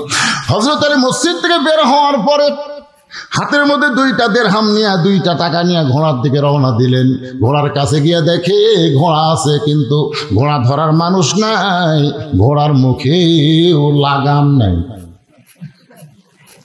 ঘোড়া ধরার মানুষ নাই এবং ঘোড়ার মধ্যে লাগাম নাই। এখন হযরত আলী পড়েছেন বেকায়দায়। আপনারা বলেন তো, মোটর সাইকেলের যদি ব্রেক না থাকে, সে যতই দামি মোটর সাইকেল হোক যাবে? আর এখনকার ব্রেক তো হাইড্রোলিক। এক ছেলে দেখি মোটর সাইকেল নিয়ে এরকম, পিছনের চাকা মোটা, নাম নাকি R15। আমি বললাম, বেটা এই হারে গাড়ি চলালে অ্যাক্সিডেন্ট করবি রে। না হুজুর, হাইড্রোলিক, খালি ইশারা মারলি ব্রেক। ওটা বলে ধরাও লাগে না, ইশারা, খালি ইশারাতে ব্রেক হবে। এই বছর ঈদ উল ফিতর দিনে 17 জন মোটর সাইকেল আলাম করছে, আপনারা জানেন না? 17 জন মরার খবর আমি পাইছি। এই গাড়ি চালাতে চালাতে 17 জন মরছে। এক বাপ ছেলে লাশ লিবার যায়, দেখে এক বেটি চোর সব মরছে। ঘরে ওই বেটি চোর ওর বেটার বল হয়, বেটার বিয়ে হয়নি, তখন বাপ আর লাশ লেগে জনগণ বলতে আপনার শালা পুরা শয়তান, এর পিছনে মেয়েটা মরলে শালাকে কি করতিস? ব্রেক ছাড়া মোটর সাইকেল যেমন, লাগাম ছাড়া ঘোড়া তেমন। এখন হযরত আলী দেখে ঘোড়া ধরার মানুষ নাই, ঘোড়ার মুখে লাগাম নাই। এখন লাগামহীন ঘোড়ার পিঠে চড়ে আল্লাহ রাস্তায় দাওয়াতের কাজ করতে যাবেন। ওমান আহসানু কাওলাম মিম্মান দাআ ইলাল্লাহ ওয়া আমিলা সালিহান ওয়া ক্বালা ইন্নানি মিনাল মুসলিমিন। ওই ব্যক্তির চাই উত্তম কোনো ব্যক্তি নাই, যে ব্যক্তি মানুষকে আল্লাহ রাস্তায় দাওয়াত দেয়। এই আয়াতকে সামনে নিয়ে কিন্তু কথা বলতেছি, কিন্তু হযরত আলী পড়ছে বেকায়দায়। ঘোড়া আছে কিন্তু ঘোড়ার মুখে কি নাই? আপনার বলেন তো, লাগাম বোঝেন? আপনার লাগাম বোঝেন? লাগাম ছাড়া ঘোড়ার পিঠে চড়া আর ব্রেক ছাড়া মোটর সাইকেলে চড়া একই অবস্থা। আলী চিন্তায় পড়ে গেলেন, কি করব? এমন সময় দেখে এক আল্লাহর বান্দা রাস্তা দিয়ে আসতেছে, এক আল্লাহর বান্দা রাস্তা দিয়ে আসতেছে। হযরত আলী মনে মনে নিয়ত করছে যে 2টা দিরহাম পকেট থেকে বার করছি, ওই 2টা দিরহাম আল্লাহর বান্দাকে দিয়ে বলবো, ভাই আমি আলী পড়ছি বেকায়দায়, আশেপাশে কোনো বাজার থাকলে 2টা দিরহাম দিয়ে ঘোড়ার লাগাম কিনে নিয়ে আসবা, আল্লাহ পাক তোমার হেফাজত করবে। এই নিয়ত করে হযরত আলী দাঁড়ায় আছে। এমন সময় লোকটা সীমানার মধ্যে আসলি আলী সালাম দিবে, কিন্তু হযরত আলী সালাম দেওয়ার আগেই লোকটা আলী সালাম দেয়, আসসালামু আলাইকুম আলী। জোরে কোন সুবহানাল্লাহ। হযরত আলী চমকে গেল। আমি সালাম দিবার চাইলাম, কিন্তু আমি সালাম দেওয়ার আগে লোকটা আমাকে সালাম দিয়ে বলতেছে, আলী ভাই আপনি কেমন আছেন? সঙ্গে সঙ্গে আলী বলতেছে, ওয়ালাইকুম আসসালাম ভাইজান, আপনি কি আমারে চিনেন? আপনি যে আমারে সালাম দিলেন, আমি কেমন আছি জানতে চাচ্ছেন, আপনি কি আমারে চিনেন?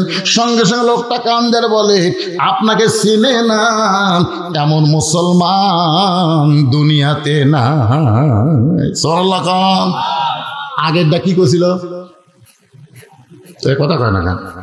আগেরটা কি করছিল? আপনি কে হুজুর? আর ইনি বলতেছে, আপনাকে চিনে না এমন মুসলমান দুনিয়াতে নাই। আলী বললেন, তুমি আমার কেমনে চিনো? বলে, আমি চিনি মসজিদ নববীতে একদিন আল্লাহ রাসূল বললেন যে, তোমরা কি জানো আমি নবীর চাইতেও একজন সম্মানিত ব্যক্তি তোমাদের মাঝখানে বসে আছে। সাহাবীরা বললেন, হুজুর আমাদের মাঝখানে না, আপনি হলেন সবচাইতে সম্মানিত। রাসূল বললেন, তোমরা বললে হবে না তো, আমার চাইতেও ভাগ্যবান একজন ব্যক্তি তোমাদের মাঝখানে বসে আছে। সমস্ত সাহাবীরা চমকে বলে, ইয়া রাসূলুল্লাহ, আপনার চাইতে ভাগ্যবান পৃথিবীতে কে আছে? রাসূল বললেন, ওই ব্যক্তি হলো আমার চাইতে ভাগ্যবান যার বউটা হবে জান্নাতি নারীদের নেত্রী। বাবা আদম থেকে আমি নবী পর্যন্ত যত নবীর বিবি আছে, বিবিরা জান্নাতি, কিন্তু জান্নাতি নারীদের নেত্রী হবার পারবে না। জান্নাতি নারীদের নেত্রী হবে আমার কলিজা টুকরা ফাতেমা। ওই ফাতেমার স্বামী যিনি, তিনি হলেন পৃথিবীর ভাগ্যবান স্বামী।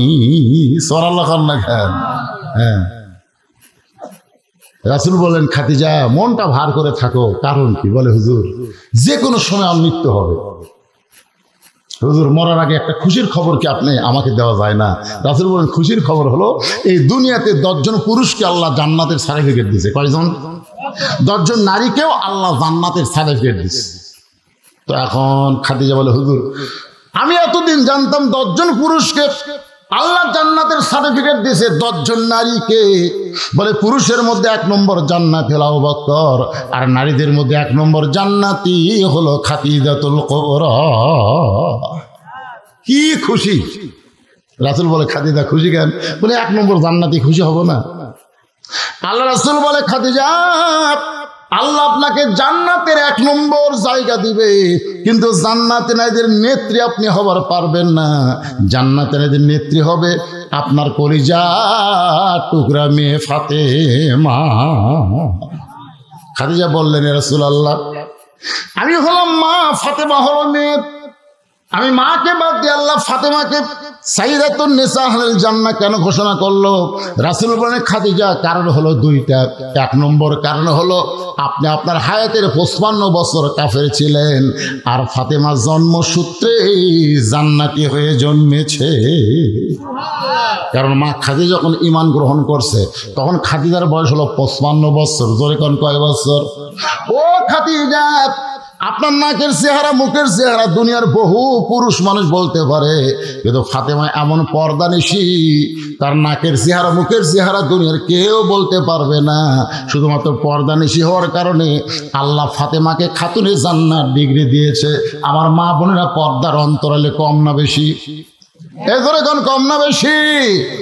অনেক কম। পর্দার অন্তরালে বসে আপনাদের সাথে বেশি রে। ওরা এখন চিন্তা করবে, হুজুরকে আমাদের কোনো ওয়াজ করবে না। মায়েরা যারা ধৈর্য নিয়ে বসে আছেন, মা অবশ্যই আপনাদের আলোচনা আমি নিয়ে আসতেছি, একটু ধৈর্য ধারণ করেন। যে কথা বলতেছিলাম, এখন হযরত আলী বলতেছে, ভাইজান আপনি আমারে কেমনে চিনলেন? বলে, আমি আপনাকে চিনেছি আল্লাহর নবী দিয়া। নবী বললেন, সাহাবীরা রে, তোমরা কি জানো বাবা আদম থেকে আমি নবী পর্যন্ত যত নবীর সন্তান নবী হবে, জান্নাতি হবে, কিন্তু জান্নাতি যুবকদের সর্দার হতে পারবে না। জান্নাতি যুবকদের সর্দার হবে আমার কলিজার টুকরা হাসান আর হোসাইন। হাসান হোসেনের বাবাই যিনি, তিনি হলেন পৃথিবীর ভাগ্যবান বাবা। সেই দিন থেকে আমি জানি আপনি সাধারণ কোনো মানুষ না। চলালাম না কেন? আলী বলতেছেন, ভাইজান তাহলে আমার একটা কাজ করে দাও। বলে, একটা কেন, 1000টা করবো। কি কাজ? বলে, 2টা দিরহাম নাও, 2টা দিরহাম নিয়ে বাজার থেকে একটা লাগাম নিয়ে আসো। তখন কিন্তু লোকটা ঘোড়ার দিকে তাকায়নি। ঘোড়ার দিকে তাকায় বলে, হুজুর আপনি একটা জ্ঞানী মানুষ, আপনি একটা জ্ঞানী মানুষ, লাগাম ছাড়া ঘোড়া নিয়ে কেমনে বের হলেন? আলী বলতে, ভাই পরে বলবো। কেন পরে না? এটা আমার মতন মূর্খ ভুল করতে পারে, কিন্তু আপনি। আমি 5 ফিট বাজারে এই পকেটে টাকা 200 থিয়া, অনেকদিন আগের কথা, 200 টাকা থিয়া বাজার করতেছি। বাজার করার পকেটে হাতে দিয়ে টাকা নেই।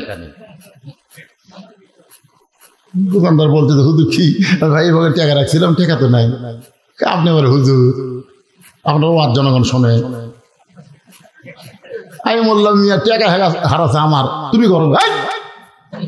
কোন পকেটে টাকা রাখা লাগবে এইটাই যে হুজুর জানি না, তাই ওয়াজ করে কেমনে? আপনার কি এই পকেট ছাড়া আর কোনো পকেট নাই? না আছে তো সেই পকেটে থবেন। এটা থবেন, এটা থই মানুষ ম্যাসওয়াক, এটা তুই টয়লেট পেপার, এটা টাকা থই। তাই বলে, ভাই তাহলে ব্যাগ থেকে এগুলো ঢালে না? ঢালা লাগবে না হুজুর, আজকে টাকা যখন নাই লিয়ে যান। যান।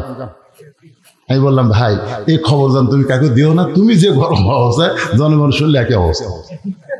এই কথা বলে আমি ব্যাগ নিয়ে যখন যাচ্ছি, এক লোক দৌড়ে, হুজুর শোনেন আপনার বল পকেট মারছে। আমি বললাম তোমার কে কইল? হাটের মধ্যে সরগুলো পড়ে গেছে, হুজুরের পকেট মারছে রে। আমি সেই দিনই বুঝলাম জ্ঞানী মানুষ সামান্য ভুল করলে জনগণ বলার একটা চান্স পায়। ধরে কোন কথা ঠিক না? আলী বলতেছেন, ভাইজান আমার ঘোড়ার মুখে লাগাম ছিল কিন্তু বর্তমানে নাই, তুমি কি 2টা দিরহাম দিয়া পাশের বাজার থেকে একটু লাগাম কিনে এনে দিতে পারবা না? লোকটা বলতেছে, হুজুর আমার প্রশ্ন হলো আপনি লাগাম ছাড়া ঘোড়া নিয়ে কেমনে বের হলেন? আপনি সাধারণ কোনো মানুষ না। আল্লাহ রাসূল বলেছেন, আনা মাদিনাতুল ইলমি ওয়া আলিউ বাবুহা, আমি হচ্ছে ইলমের শহর, আলী হচ্ছে তার দরওয়াজা। জোরে কর না সুবহানাল্লাহ। আল্লাহ রাসূলের শেষ ওসিয়তের মধ্যে একটা ওসিয়ত ছিল, তোমরা যখন কোনো বিষয়ে আটকে যাবে, আমি নবী না থাকলেও আলী তোমাদের মধ্যে থাকবে, আলী তোমাদের সেই বিষয়ে ফয়সালা করে দিবে। জোরে কোন সুবহানাল্লাহ। আপনারা আলীর জীবনী পড়লে বহু কিছু জানতে পারবেন। একবার হযরত ওমর জেরুজালেমে গেছিল, খ্রিস্টানদের এলাকায়। এর শেষ পজিশনে হযরত ওমর আছে রাখাল হয়ে রশি ধরে, আর রাখাল আছে উটের পিঠে, শেষ পজিশনে। মাঝে মাঝে তো বদলাবদলি হয়েছে, একবার উমর একবার রাখাল, একবার উমর একবার রাখাল, কিন্তু লাস্টে গিয়ে উমরের ভাগ্যে পড়ছে রশি ধরে, আর রাখাল উঠছে উটের পিঠে। তো জেরুজালেমের খ্রিস্টানরা ভাবছে যিনি উটের পিঠে বসে আছে তিনি হযরত উমর। এরকম করে চকিয়া এনে উটের সঙ্গে লাগাই বলতেছে, আমিরুল মুমিনিন আপনি সরাসরি নামতে কষ্ট হবে, এই চকিয়ার ওপর পা দেবেন। তারপর একজন হামাগুড়ি দিয়ে বলতেছে, খ্রিস্টান আমার পিঠের ওপর পা দিয়ে আপনি আস্তে করে জমিনে নামবেন। রাখাল যখন কান্না শুরু করছে, জেরুজালেমের খ্রিস্টানরা বলতেছে, আমাদের অপরাধ কি কান্দেন?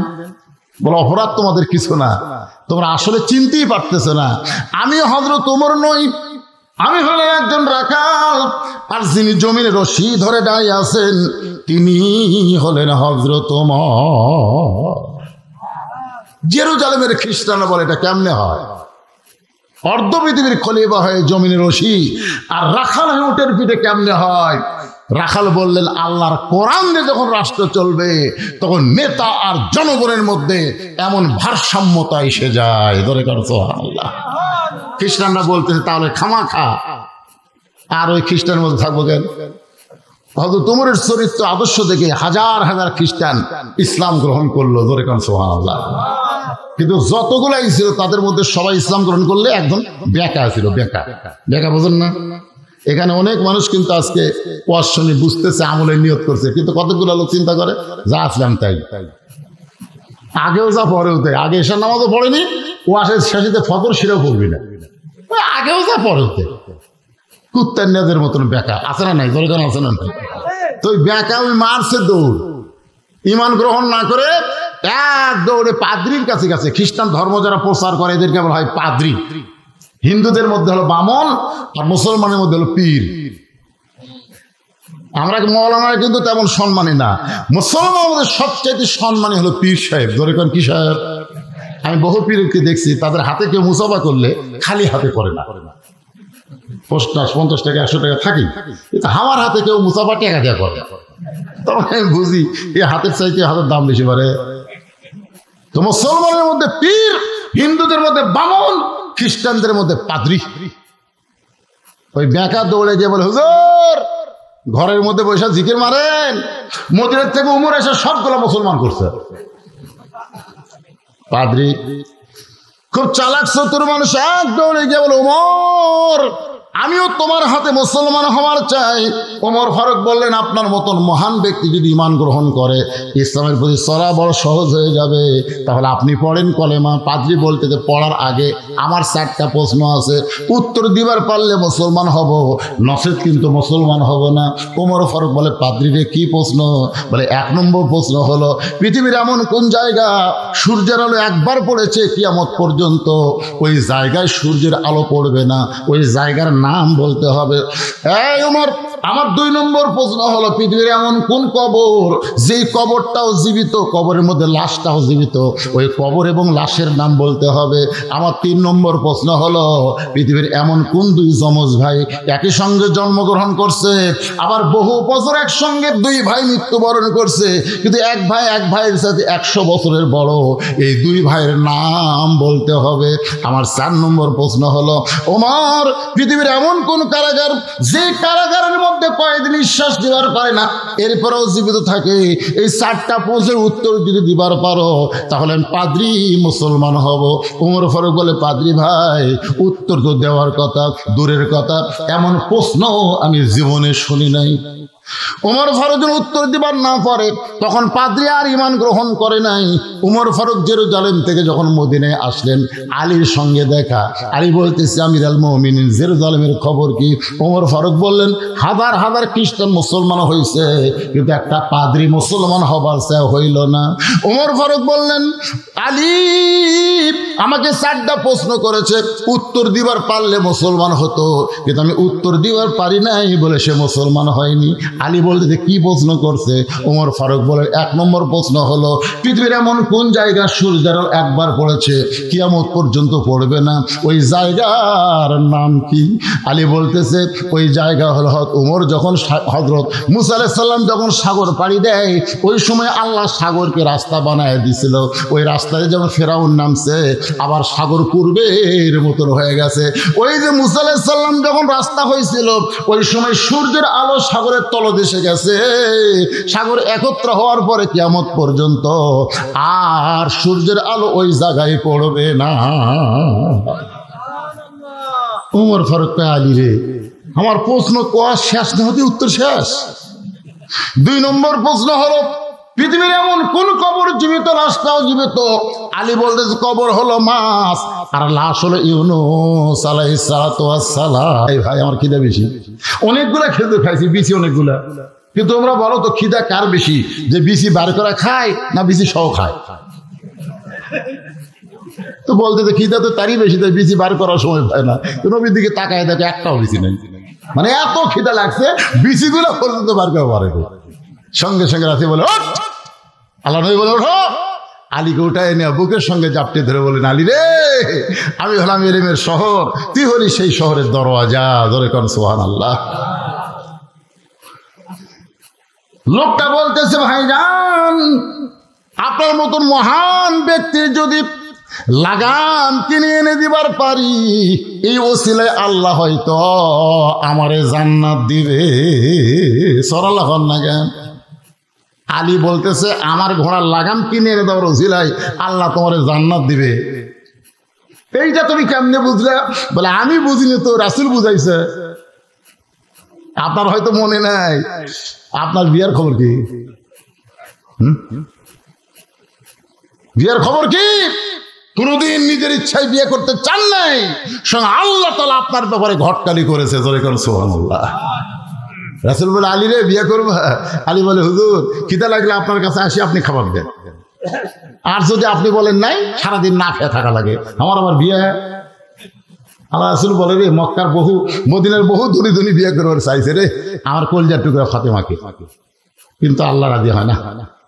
তোর প্রতি আল্লাহ খুশি, তুই আমার ফাতেমারে বিয়ে কর। আলী তো সেই খুশি। সাল্লাল্লাহু আলাইহি ওয়াসাল্লাম। রাসূল বলে, খুশি হলে হবে না রে, মহারণা দেওয়া লাগবে। তোর মহারণা দেওয়ার কি আছে? আলী বলে, হুজুর, আমার কিছু নাই। রাসূল বললেন, তোমার মাথার হেলমেটটা বিক্রি করো, যাও। লোকটা কান্দার বলে, আলী ভাই, আপনি মাথার হেলমেট নিয়ে যখন বাজারের দিকে যাচ্ছেন, এমন সময় পিছন থেকে এক ব্যক্তি দৌড়ায়। ওই ব্যক্তির নাম হলো ওসমান গনি। আলী রে, হঠাৎ হযরত আলী থমকে যায়। ওসমান গনি বলে, আলী, কোথায় যাওয়া? বলে, ওসমান ভাই, আপনি কি জানেন আমার বিয়ার ফুল ফুটছে, আমার বিয়া হবে নবীর কলিজার টুকরা ফাতেমার সঙ্গে। মোহরানা স্বরূপে হেলমেট বিক্রি করে দাম হবে, সেইটা আদায় করা লাগবে। আমি বাজারের দিকে যাই। ওসমান গনি বলে, হেলমেটের দাম কত নিবা? আলী বলতেছে, আপনার কাছে দাম চাওয়াই হলো ঠকা, কি চাবো আমি, বলেন আপনি কি দিবেন? সঙ্গে সঙ্গে ওসমান গনি 1 টোপলা টাকা দেয়। আলী হেলমেট দিয়ে টোপলা নিয়ে যখন দৌড় মারতেছে, ওসমান গনি বলে, আলী রে, কি দিলাম টোপলায়, একটা বার কি গুনাহ দেখবা না? আলী বলতেছে, এক মুসলমান আর এক মুসলমানকে কোনোদিন ঠকাই না।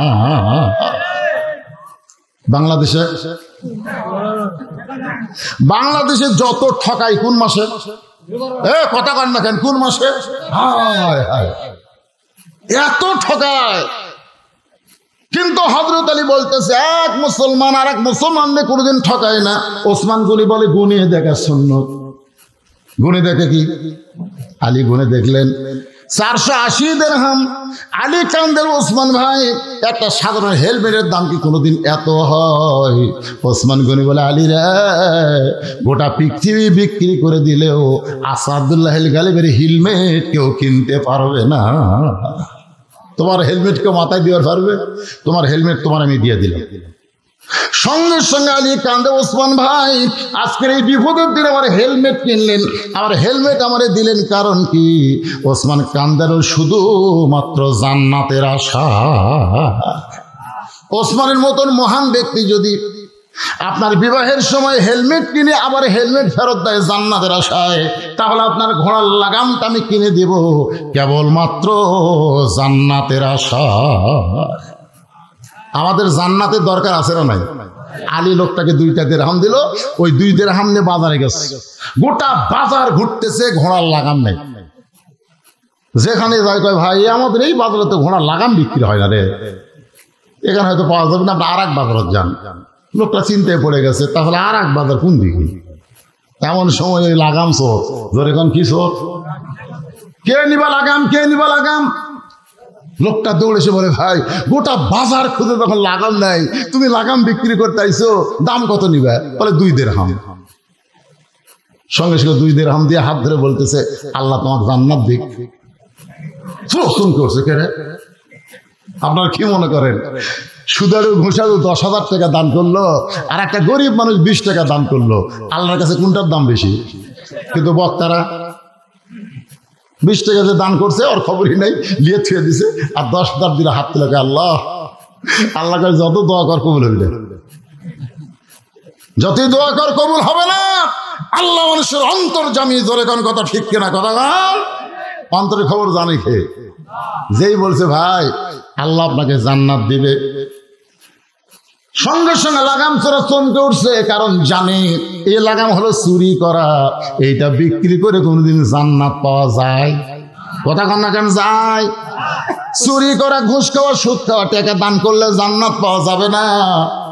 হালাল কামাই থেকে অল্প দান করেন, ওই দানটা আল্লাহকে দোস্ত বানায় দিবে।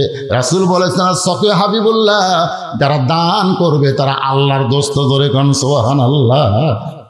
লোকটা লাগাম নিয়ে হযরত আলীর কাছে গেছে। হযরত আলী লাগাম দেখার সঙ্গে সঙ্গে কান্না শুরু করেছে। লোকটা বলে, ভাইজান এই লাগামটা আপনার পছন্দ হয় নাই? লাগাম দেখার সঙ্গে সঙ্গে কান্না শুরু করে দিলেন। আলী ঘোড়ার মুখে লাগাম নাই বলতেছে, ভাই রে, যেইটা বান্দার জন্য হালাল ছিল সেইটা কর্মদোষে হারাম হয়ে গেল। আমার কথা কি আপনার বুঝবার পারছেন? রে পানি সত্তর করে পড়তেছে রে, কেউ নাই? আমি কি কথা বললাম? যেইটা বান্দার জন্য কি ছিল, হালাল ছিল, সেইটাই কর্মদোষে হারাম হয়ে গেল। আপনি যতই চেষ্টা করেন 5 তলা 7 তলা 10 তলা বিল্ডিং বানান, আপনি গুদামজাত যতই খাদ্য করেন, ব্যাংকে লক্ষ লক্ষ কোটি টাকা কামাই করলেন, আপনি বলেন তো আপনার রিজিকের বাইরে কি আপনি খেতে পারবেন? কথা কর না কেন? আপনার যতটুকু শান্তি আল্লাহ দুনিয়াতে দিছে তার সাথে বেশি শান্তি আপনি করতে পারবেন? 3 তলা 4 তলা বানায় গেটের দরজার যখন চাবি লাগায়, জাপানি চাবি, চাবি লাগার পরে টানতেছে, ঘরের মধ্যে যায় ছিটকে তুলে দেয়, আবার ঘুমের বড়ি খায়, ঘুমাবার চায়, তারপরে শান্তি নেই, চোখ লাটার মতন করে থাকে। বউকে কে গো, গেটের তালা দিলে, ঘরত ছিটকি দিলে, আবার ঘুমের বড়ি খেলে, আবার এসি দিয়ে তুমি, তাও ঘুম ধরে না। কিছুক্ষণ পরে একটা নাক ডাকার শব্দ আসতেছে, কে রে? আমার ঘুম ধরে না, আমার বাড়ির আশেপাশে লাখ ডাকি, কে রে? ওই বারান্দাতে এসে তাকায় দেখে ওর গেটের কাছে একটা ভুটভুটি তেল ফুরে গেছে। ওই ভুটভুটি এখন বাড়ির না যায়, ওই ভুটভুটির উপরে লাখ ডাকে ঘুম পাড়তেছে। দেখছেন, 3 তলা বাড়ি আছে কিন্তু শান্তির ঘুম আল্লাহ কাড়ে নিচ্ছে। ওর বাড়ি নেই, রাস্তার মধ্যে ভুটভুটির উপর লাখ ডাকে ঘুমায়। কি একজনের সামনে 10 আইটেমের খাওয়া, ওই খালি দেখতেছে আর চিন্তা করতেছে, ওটার মধ্যে ডায়াবেটিস বেশি, এর মধ্যে হার্ট অ্যাটাকের সম্ভাবনা আছে, না দরকার নেই। এই লুছানা আছে, এই লুছানা সাইডে ড্রাইভার কই হাওয়া দে, খাওয়া কাক কল তোর দেখে দেবো, ধরে কোন কথা ঠিক ড্রাইভারের সামনে তখন দিকে সমানে মারতেছে, ওই খালি দেখার কয় ভাই রে আমার টাকা আছে খাওয়া নাই, আর তো টাকা নাই খাওয়া আছে। সুবহানাল্লাহ কর না কেন?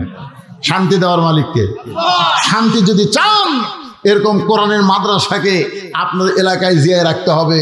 আজকে মুসলমান ফিলিস্তিনিরা আজকে আল্লাহর ঘর কাবার জন্য, বাইতুল মুকাদ্দাসের জন্য জীবন দেয়। আজকের এই কোরআন বাংলাদেশে বিজয়ের জন্য আমরা কারা কারা জীবন দেওয়ার চাই, আল্লাহকে দুই হাত তুলে একটু দেখাবো কারা কারা জীবন দেব। লিল্লাহি তাকবীর। হাত নামান। সমস্যা হলো 90% মুসলমানের দেশে প্রাইমারি চলে সরকারের টাকা দিয়া, আর কোরআনের মাদ্রাসা চলে মানুষের দান সদকা দিয়া। আপনি যদি হাতকে খাটো করেন, আমার মোর্শেদ ভাই যেভাবে আদায় শুরু করলো আমি মনে করলাম ওগুলো দিবেন, কিন্তু আপনাকে দেওয়ার সাইজ দিয়ে মনে হলো না যে মাদ্রাসা আবার কলম তুলিছে ছাদ ঢালাই দিবে। ছাত্র আটতেছে না ভাই, ছাত্র আটতেছে না, প্রাইমারির ছাত্র নয়, বিল্ডিং 3 তলা। ধরে কোন কথা, ঠিক কথা কর না কেন? আর হাফেজি মাদ্রাসায় এত ছাত্র আটতেছে না, তারা বিল্ডিং করবে কিন্তু তাদের টাকা নেই। এই জন্য আজকে যারা এখানে বসে আছেন, সম্পদকে দুনিয়ার সবকিছু মনে না করে আল্লাহর জান্নাতকে বিশ্বাস করে এখানে 100 জন আল্লাহর বান্দা চাই, 100 জন যাদের বাপ মা কবরে গেছে, নবীর মাদ্রাসা একটা কোরআন শরীফ দান করবেন। উঠলো কে মুরব্বী, এখন উঠলো কেন? এই সময় এই দেখেন ঘড়ির দিকে তাকায় দেখেন, এখন 12:20 বাজতেছে। কত? 12:15 বাজতেছে। এই 12:15 মানে কি? এই সময় কি উঠতেছেন কেন? এতক্ষণ তো ওঠেননি। আল্লাহ তোমার কোরআন বিজয়ের আন্দোলনে 2 হাত তুলে দেখালো, অথচ তোমার নবীর মাদ্রাসায় একটা কোরআন শরীফ দান করার ব্যাপারে যারা কৃপণতা করতেছে। এই মাদ্রাসায় আমি শুনলাম 70 জনের বেশি ছাত্র। কত ছাত্র? 70 জন। আমার ইলিয়াস ভাই বসে গেছেন, এটা এসে মাশাআল্লাহ 70 জনের বেশি ছাত্র। একটা করে ছাত্রকে একটা করে কোরআন শরীফ দান করা লাগবে। সবচাইতে বড় দান মাদ্রাসার বাচ্চার হাতে একটা কোরআন। আপনারা হয়তো চিন্তা করতেন হুজুর এত রাত্রে আমরা কোরআন কুড়ি কিনবার যাবো। কোরআন কিনা লাগবে না, 500 টাকা দান করবেন, আল্লাহ রাস্তায় একটা কোরআন দানের সওয়াব আল্লাহ আপনাকে দিবে। আপনাদের বাপ মা যদি মারা যায়, আল্লাহ কবরকে জান্নাতের বাগান বানাবে। ভাইজান, কে 500 টাকা দিবেন বাপ মার কবরকে জান্নাত বানানোর জন্য? নবীর মাদ্রাসা একটা কোরআন নগদে দান করা লাগে ভাইজান, এটা কিন্তু বাকি না। যারা দিবেন তারা একটু উঠে আসেন। যদি তারা উঠতে না পারেন, মাদ্রাসার তালবে ইলমকে ভিতরে পাঠিয়ে দেন। আল্লাহ তোমার বান্দারা নবীর মাদ্রাসায় 500 টাকা বাবদ, কোরআন শরীফ বাবদ 500 টাকা দান করছে। আল্লাহ কি নাম? সবুজ। আল্লাহ 2টা কোরআন বাবদ আল্লাহ তোমার এক মুরব্বী বান্দা রিজাউল ইসলাম 1000 টাকা দান করেছে। আল্লাহ দানকে কবুল করেন, আল্লাহুম্মা আমিন। নুরুল ইসলাম আল্লাহ কোরআন শরীফ বাবদ 500 টাকা দান করেছে। আল্লাহ নুরুল ইসলামের দানকে আল্লাহ আপনি কবুল করেন, আল্লাহুম্মা আমিন। নবীকে মাদ্রাসাকে যারা ভালোবাসেন এই সময় উঠবেন না, কারণ আপনি ওটা মাত্র আপনার দেখা দেখি আর একটা লোক যদি ওঠে, যে লোকটা প্রথম আজকে মাহফিল থেকে বাড়ি যাওয়ার জন্য উঠলো, সমস্ত লোক ওটার পাপ আল্লাহ তার কান্দর জমা দিবে। এই জন্য বাদান উঠবেন না, ডাবে বসে থাকবেন। যারা টাকা দিবেন কেবলমাত্র তারাই উঠে টেজের দিকে আসবেন। আল্লাহ তোমার আর একজন বান্দা কোরআন শরীফ বাবদ 500 টাকা দান করছে, আল্লাহ দানকে কবুল করেন। মোস্তফা 2টা কোরআন শরীফ বাবদ, বাপ মা হয়তো 2 জন কবরে গেছে, বাপ্পার রুহের মাগফিরাত শরীফ 2টা কোরআন বাবদ 1000 টাকা দান করেছে, আল্লাহ কবুল করেন। আর একজন কোরআন বাবদ 500 টাকা দান করছে, আল্লাহ কবুল করেন। লিল্লাহি তাকবীর। 4টা কোরআন বাবদ শাহিন 4টা কোরআন শরীফ বাবদ কি করে? ব্যবসার জন্য দোয়া চাইছে, আল্লাহ ব্যবসার মধ্যে বরকত দিও, আর বেশি বেশি যেন দান করতে পারে। উজ্জ্বল 2টা কোরআন শরীফ বাবদ 1000 টাকা দান করেছে, আল্লাহ উজ্জ্বলের দানকে আল্লাহ আপনি কবুল করেন, আল্লাহুম্মা আমিন। ভাইজান, পকেটে কি টাকা নাই? টাকা যদি না থাকে তাহলে আপনি বাকি লিখে দিতে পারেন। যে হুজুর এরকম কোরআন চলে তা তো আমরা জানি না, পকেটে তো টাকা নাই, ভিতরে খাতা নিয়ে গেছে, আপনি লিখে দেন 2টা কোরআন বাবদ 1000। তাই বলে আবার বাজার থেকে 2টা কোরআন এনে মাদ্রাসা দিলে হবে না। আপনার কোরআনের দরকার নেই, মাদ্রাসার কোরআন নুরানি পদ্ধতিতে লেখা, ওগুলো আপনি বাজারে কিনা পারবেন না, সমস্যা হবে। আপনি খালি কোরআন বাবদ 500 টাকা দিবেন, একটা কোরআন দানের সওয়াব আল্লাহ আপনার আমল নামায় দিয়ে দিবে। এই নবীর এতিম মাদ্রাসার ছাদ হবে, ছাদের জন্য 1 বস্তা 2 বস্তাকে সিমেন্ট দিতে পারেন? আপনি একটু লেখে দেন, নবীর মাদ্রাসার ছাদ, নবীর ঘরের ছাদ, কোরআনের মাদ্রাসার ছাদ হবে। এই ছাদের জন্য 2-4 বস্তা সিমেন্ট আল্লাহর রাস্তায় দান করবেন। যাদের বাপ মা কবরে গেছে, বাপ মার রুহের মাগফিরাতে দান করবেন। বাবা কান্দে, মা কান্দে, কবরে শুইয়া কে দিল 5 বস্তা? ওটাই সিমেন্ট। আচ্ছা, মথুরাপুরের লোক নাই নাকি? আমার মা বোনদের ওখানেও যাবে লোকজন। আমি দোয়া করে দিব, আল্লাহ মা বোনদেরকে যেন ফাতেমার সঙ্গে আল্লাহ জান্নাত দেয়। জোরে কেন আমিন। মনে আছে আপনাদের? মনে নাই? ইমাম নাই রে, ইমাম নাই। মনে আছে? মনে নাই। ও আজের আসল অস্ত মনে থাকবে না। আসলেই তো ভাই, দেহ এক জায়গাত, মন এক জায়গাত। ইমাম নাই রে, ইমাম নাই। যখনই টাকা চাইলাম তখন আপনাদের মিনিস্টার ওয়াসওয়াসিল খান্নাস, ভিতরে খান্নাস বলতেছে ও শেষ, হুজুর এখন টাকা চাচ্ছ, বাড়ির যাই। আপনি যে বাড়ির যাওয়ার জন্য রওনা দিলেন, আল্লাহ যদি না চায় আপনি বাড়ির যাওয়ার আগে হাসপাতালে যাওয়া লাগতে পারে। ঠিক কিরকম? যদি আল্লাহ না চায় হাসপাতালে যাবি না বাড়ি যাবি? কথা কয় না কেন?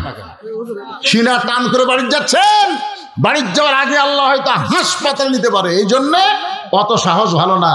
নবীর এতিম ঘর কোরআনের মাদ্রাসায় দান করেন। দান করবেন না পারলেও যারা দান করতেছে, দান করার একটা পরিবেশ আপনারা সৃষ্টি করেন। মাজার টান করে বাড়ির দিকে যায় না। উজ্জ্বল, আল্লাহ তোমার বান্দা মথুরাপুরের 500 টাকা কোরআন শরীফ বাবদ দান করেছে। আর একজন উজ্জ্বল জামাই কোরআন বাবদ 500 টাকা দান করছে, আল্লাহ কবুল করেন। সোহাগ কোরআন শরীফ বাবদ 500 টাকা দান করেছে, আল্লাহ সোহাগের দানকে আল্লাহ কবুল করেন। 2জন মহিলা মাশাআল্লাহ, আমার মায়েদের মধ্যে নামসা 2জন মা 500 1000 টাকা করছে দান কোরআন শরীফ বাবদ, আল্লাহ দানকে কবুল করেন। আল্লাহুম্মা আমিন। লিপটন, লিফটন মুসলমানের নাম না খ্রিস্টানের নাম রে? লিফটন, নিস্টন, এ ভালো নাম ধরেন। বলে নামের ওসিলায় শেষ পর্যন্ত নামের ওসিলায় আল্লাহ জান্নাত দেবে। কার নাম? ও বুরহান জাহাঙ্গীর। তা সেটাই করবেন। আল্লাহ বলবে মরিয়ম, তা হাসর ময়দানে যত মরিয়ম আছে সব খাড়া হবে।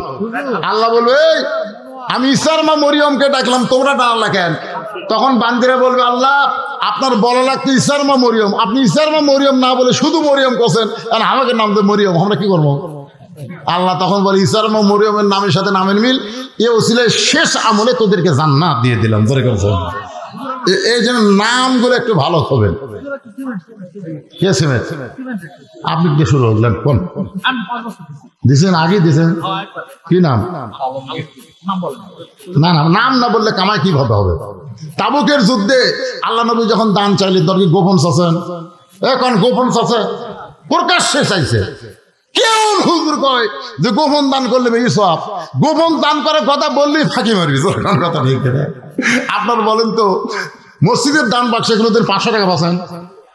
এ কথা কন না কেন? 500 টাকা পাচ্ছেন কি জন্য পাননি? গোপন দান। গোপন দান শয়তানকে 10 টাকা দে, 10 টাকা দে, 10 টাকা দে, 10 টাকা। মানে গোপন দান 500 টাকা কোনদিন বাক্সের মধ্যে ঢুকবি না, খালি 10 আর 5, 10 আর 5, 2-1 কাঁচা টাকা করতে ছেড়ে দেয়, শব্দ যেন হয়, জনগণ যেন বুঝেও কিছু করতিস। আর প্রকাশ্য দান তাবুকের যুদ্ধে আল্লাহ নবী চাইছে। কে কত বারো, কে বললো নাম বলা যাবে না? আপনি যদি রিয়া না থাকে, আপনার নামের ওসিলায় যদি নাম শুনে আরো 10 জন দেয়, যেরকম কথা ঠিক কেনা ভাই? জান 10 বছর সিমেন্ট দেওয়ার কোন আল্লাহর বান্দা নাই। আপনি পায়খানা পাকা করলেন রে, আপনার গোসলখানা টাইলস দিলেন, আর নবীর ঘরের মাদ্রাসার ছাদ হবে, আপনার কাছে সিমেন্ট চা হলো, আপনারা মাথা তুললেন না। 10 বছর সিমেন্ট দেওয়ার কোন আল্লাহর বান্দা আছে? আবু বকর রাদিয়াল্লাহর সঙ্গে আল্লাহ যেন জান্নাত দেয়। জোরে কোন আমিন। এই খাতালা ভাইরা খবর আছে?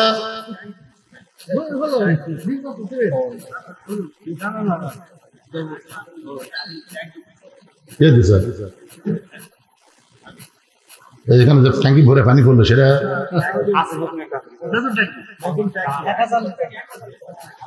1000 লিটারের একটা ট্যাঙ্কি দিছে। দাম কত ভাই? 7200 টাকা। ওর উপর আবার সিমেন্টের চাপ দেবে।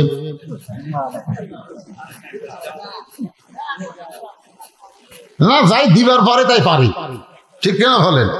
যদি আমার জাহাঙ্গীর ভাই নাকি না সাজু সাজু সাজু যদি পারে সিমেন্ট কিছু আল্লাহর হস্তে আল্লাহ তাকে বরকত দিয়ে দিবে। আল্লাহুম্মা আমিন। জব্দুল সোনার মৃত জব্দুল সোনার স্ত্রী কোরআন শরীফ বাবদ 500 টাকা দান করেছে। আল্লাহ স্বামীর কবরকে জান্নাতের টুকরা বানান। আল্লাহুম্মা আমিন। সাহারা বেগম আমার একজন মা 1050 টাকা করছে দান, 2টা কোরআন আর একটা 50 টাকা দান। আল্লাহ সাহারা মায়ের দানকে আল্লাহ আপনি কবুল করেন। আল্লাহুম্মা আমিন। কবুল করো মোদের কামনা, দানকারকে দিবেন জান্নাত, আল্লাহ নিরাশ করবেন না। আলহাজ মোহাম্মদ গোলাম মুস্তফা তালুকদার কি দিছে? লিল্লাহি তাকবীর। আলহাজ মোহাম্মদ গোলাম মুস্তফা তালুকদার সাহেব 15,000 টাকা ধরে বলেন মারহাবা। আচ্ছা, যে আমার ভাই মোর্শেদ ও যখন ওয়াজ করলো তখন একজন 15,000 দিল, সেটা কে? তাহলে 2টা পাওয়া গেল, 4টার মধ্যে 2টা পাওয়া গেছে। তাহলে সহসভাপতি 4 জনের নাম আছে, তার মধ্যে 2 জনও পাওয়া গেছে। আলহাজ মোহাম্মদ শহীদুল আলম তালুকদার বিদ্যুৎ, এদের কিছুক্ষণ আগে একজন করলো না, কারেন্ট আসে কিন্তু থাকে না, বিদ্যুৎ হয়তো আসে এখন নাই। শহীদুল আলম তালুকদার বিদ্যুৎ ভাই, জনাব পারভেজ সর্দার, জনাব মোহাম্মদ পারভেজ সর্দার 15। আবুল কালাম আজাদ চৌধুরী, এই চৌধুরী সাহেব নাই, এত রাত জেগে পড়াশোনা লাগি চৌধুরী। আজকের মাহফিলের প্রধান অতিথি জনাব মাসুদ রানা, থাকি না। চেয়ারম্যান সাহেব না আসলেও ওনার দান পাওয়া যাবে ইনশাআল্লাহ। নিচে কয়েকজনের নাম আছে: জহুর ইসলাম তালুকদার, জনাব মোহাম্মদ আহসান হাইফ লিটন, আলহাজ মোহাম্মদ আবু হেনা তালুকদার, আলহাজ মোহাম্মদ খাজামউদ্দিন মন্ডল, মাশাআল্লাহ। জহুর ইসলাম তালুকদার সাহেব 6,000। 6,000 এটা কি চাহিদা দাম? না 7টা হাজার দিলে বোঝা গেল 7টা জাহান্নাম পাওয়ার চাই, 8টা হাজার টাকা দিলে 8টা জান্নাত পাওয়ার চাই, 10,000 টাকা দিলে আশার মহাশারা সাথে যাবি, 5 দিলে 5 ওয়াক্ত নামাজ হবে, কিন্তু 6 কি হবে না? আমরা বহুদিন হলো ওয়াজ করি, 6-এর কোনো দান পাওয়া যায় না, 5, 10, 15 এর। কি বুঝা দিচ্ছে আল্লাহ ভালো জানে। আপনাদের মধ্যে এমন কোন আল্লাহর বান্দা পেলাম না 10টা বস্তা সিমেন্ট। কে ভাই, এরা সব কোন এলাকার লোক রে? না আদায় যদি আগে হয় কিংবা আদায় আপনারা এমনি দেন, তাহলে খামাকে ওয়াজ বাদ দেয়। এরকম মাহফিল ভাঙ্গার কি দরকার? যে সুন্দর ভাবে মাহফিলের চাপ আসিল, বসান যাচ্ছিল না, আর একটু আদায় শুরু করলে ফাঁক হয়ে গেল। বিশাল ধানের ঠিক, সবগুলো কি ধান? সবগুলো ধান, বিশাল ঠিক। আমার এত ধান আছে, একজন বলতেছে সব ধান নয় রে, ধানের মতোই ঢপ। তবে কেমনে? বাতাস দে, বাতাস দে। যে বড় ফ্যান, এখন আর ফ্যান নামছে, বড় ফ্যান দেখেননি? ফ্যান ধরে যে বাতাস দিচ্ছে, হাত দিন আলগা করে দিচ্ছে, চিটা পাতার ধানের মতোই মশান, একটাও নেই। ইমানদার দানাদার যারা ভিতরে চাউল আছে এগুলা লড়ে না। আজকে এখানে আদায় যখন শুরু হলো, চিটা পাতা না থাকে, সব উঠে গেছে। এসব পড়বি, ফজর পড়বি না, মাঝখান থেকে অশূন্য থাকি। লিল্লাহি তাকবীর। আলহাজ শহীদুল ইসলাম তালুকদার বিদ্যুৎ 15,000 টাকা ধরে বলেন মারহাবা। 4টার মধ্যে 3টা 15,000 পাওয়া গেল। একটা খালি চৌধুরী সাহেবের পদ্মুর বাড়ি। তো এই মাল কথা খায় না, কেন কন কয় হাজার 15? আমার অসুবিধা নেই, তাহলে আর 5 দিয়ে 3টার উপর তুলি। হচ্ছে আমার অসুবিধা নেই, তার মানে ওই 15 করে আছে, ওর উপর দর পারবি না। আমি 20 করলাম, তো 20 দিয়ে সবার উপর থাক। কি কন চৌধুরী সাহেব? আলহামদুলিল্লাহ। কোন লিল্লাহি তাকবীর। আবুল কালাম আজাদ চৌধুরী সাহেব 20,000 টাকা ধরে বলেন মারহাবা। আলহাজ মোহাম্মদ সরওয়ার জাহান তালুকদার সভাপতি। এটা কেডা? আপনি তো সবার উপর আপনার নাম আছে বারে।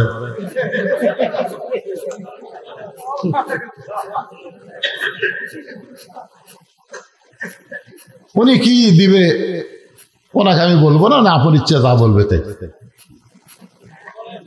কি বলবো?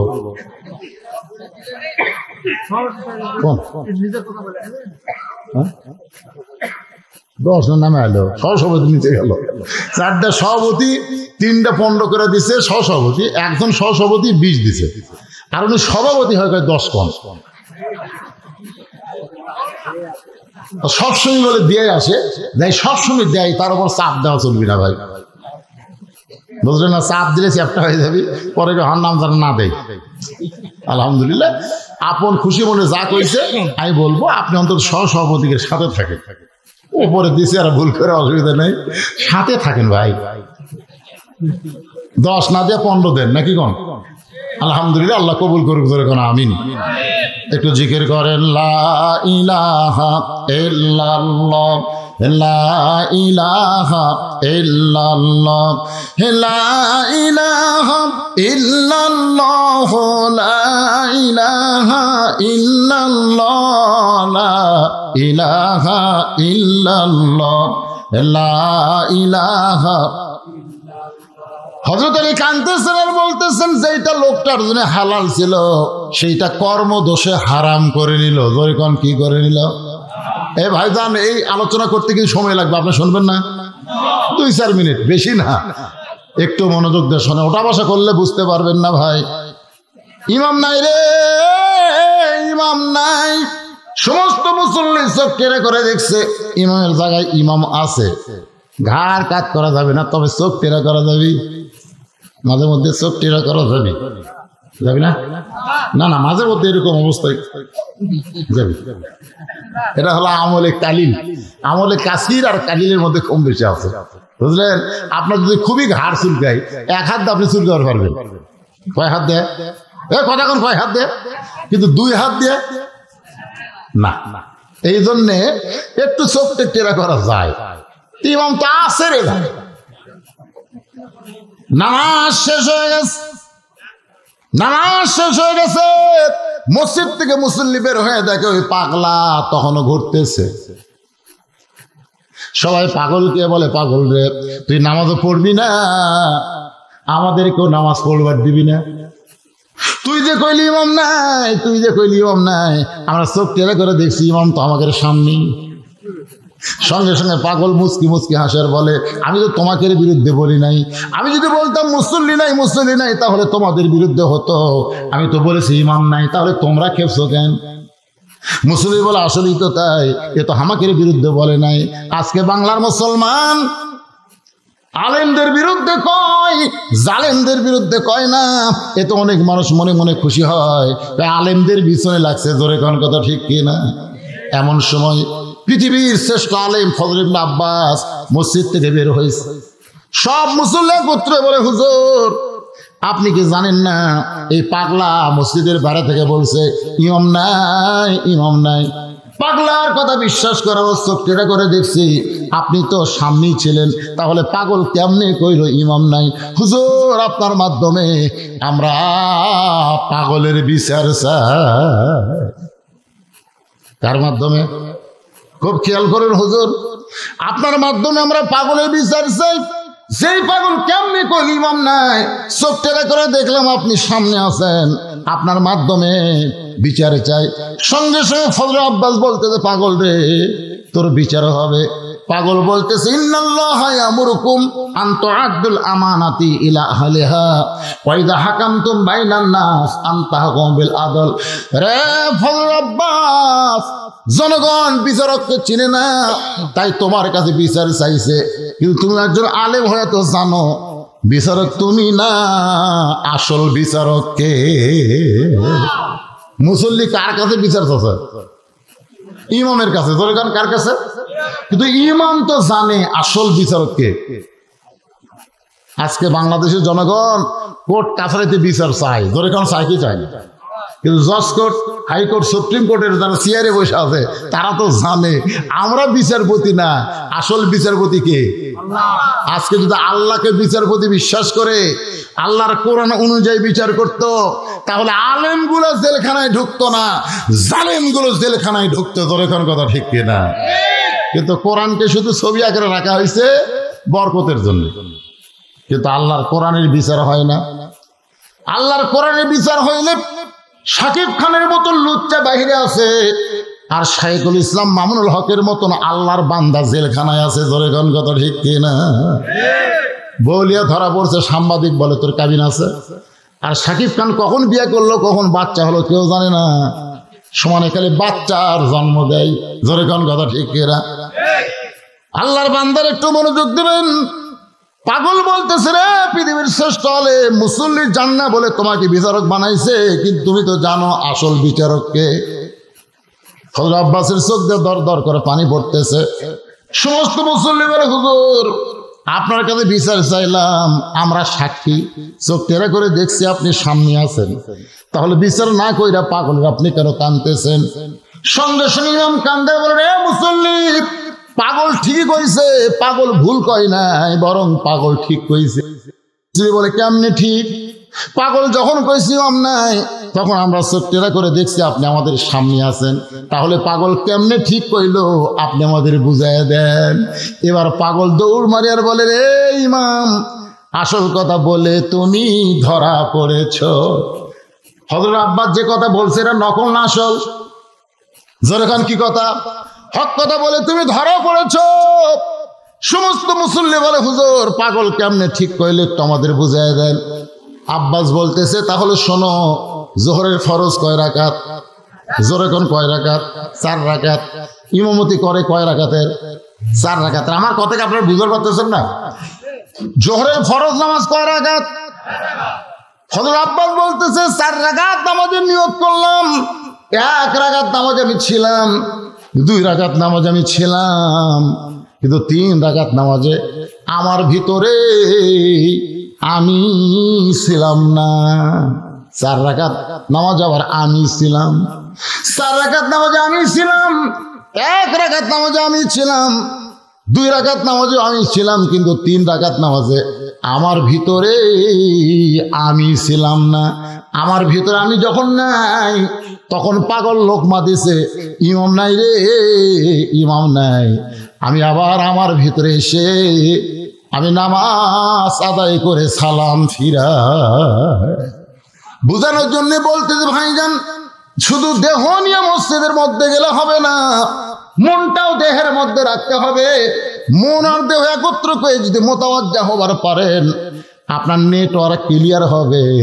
আমরা অনেক সময় মোবাইল করে আর বলি নেটটা কি নাই, নেট নাই, দরকার কি নাই, টাওয়ার নাই, টাওয়ার নাই, তার মানে কি নেটওয়ার্ক ক্লিয়ার নেই।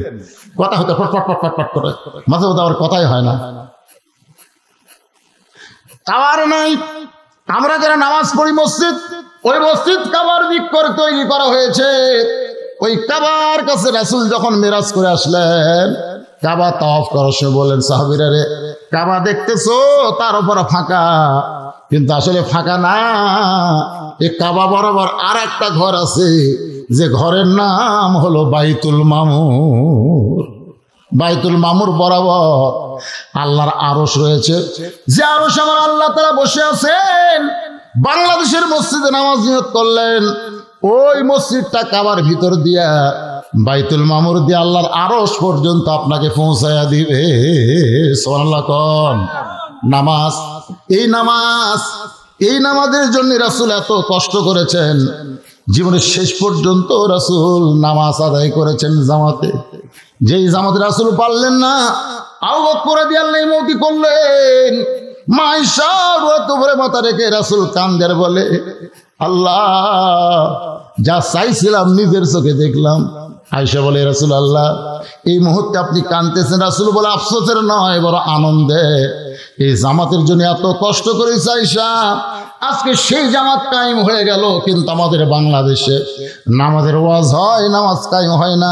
564টা মসজিদ বানাইছে, মানুষ মসজিদ দেখার জন্য যায়, কিন্তু ভিতরে ঢুকতে চায় না। সবচাইতে বড় সুন্দর দাওয়াত হলো মানুষকে সমস্ত কাজ থেকে আল্লাহর নামাজের মধ্যে শামিল করে দেওয়া। ধরে কারণ ঠিক কিনা? তার সবচেয়ে উত্তম আহ্বান দাওয়াতের কাজ কে করে? মুয়াজ্জিন। ধরে বলেন কে? মুয়াজ্জিনের মাথা উপরে থাকবে না নিচে থাকবে? শুধু মাথা উপরে থাকবে না, আল্লাহ কুদরতে হাত দিয়ে নূরের টুপি পরায় দিবে, সেই মুয়াজ্জিনের সম্মান আমাদের দেশে নাই। কি দাওয়াতের কাজ করবেন ভাই? আল্লাহ পাক আমাদের সবাইকে, অনেক আলোচনা করলাম।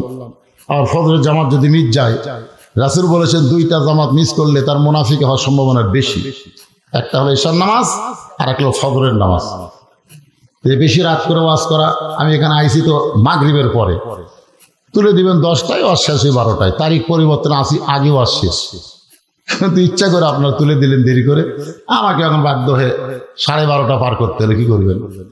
তো যাই হোক, মাদ্রাসার দিকে সবাই মহব্বত রাখবেন, খেয়াল রাখবেন। জি মাশাআল্লাহ, মোনাজাত রাখবে। হেলাল উদ্দিন মুত্রাফুর থেকে 5 বস্তা সিমেন্ট আল্লাহর ঘর মসজিদ, আল্লাহর ঘর, নবীর ঘর মাদ্রাসায় দান করেছে। আল্লাহ তার দানকে কবুল করুক, জোরে কোন আমিন।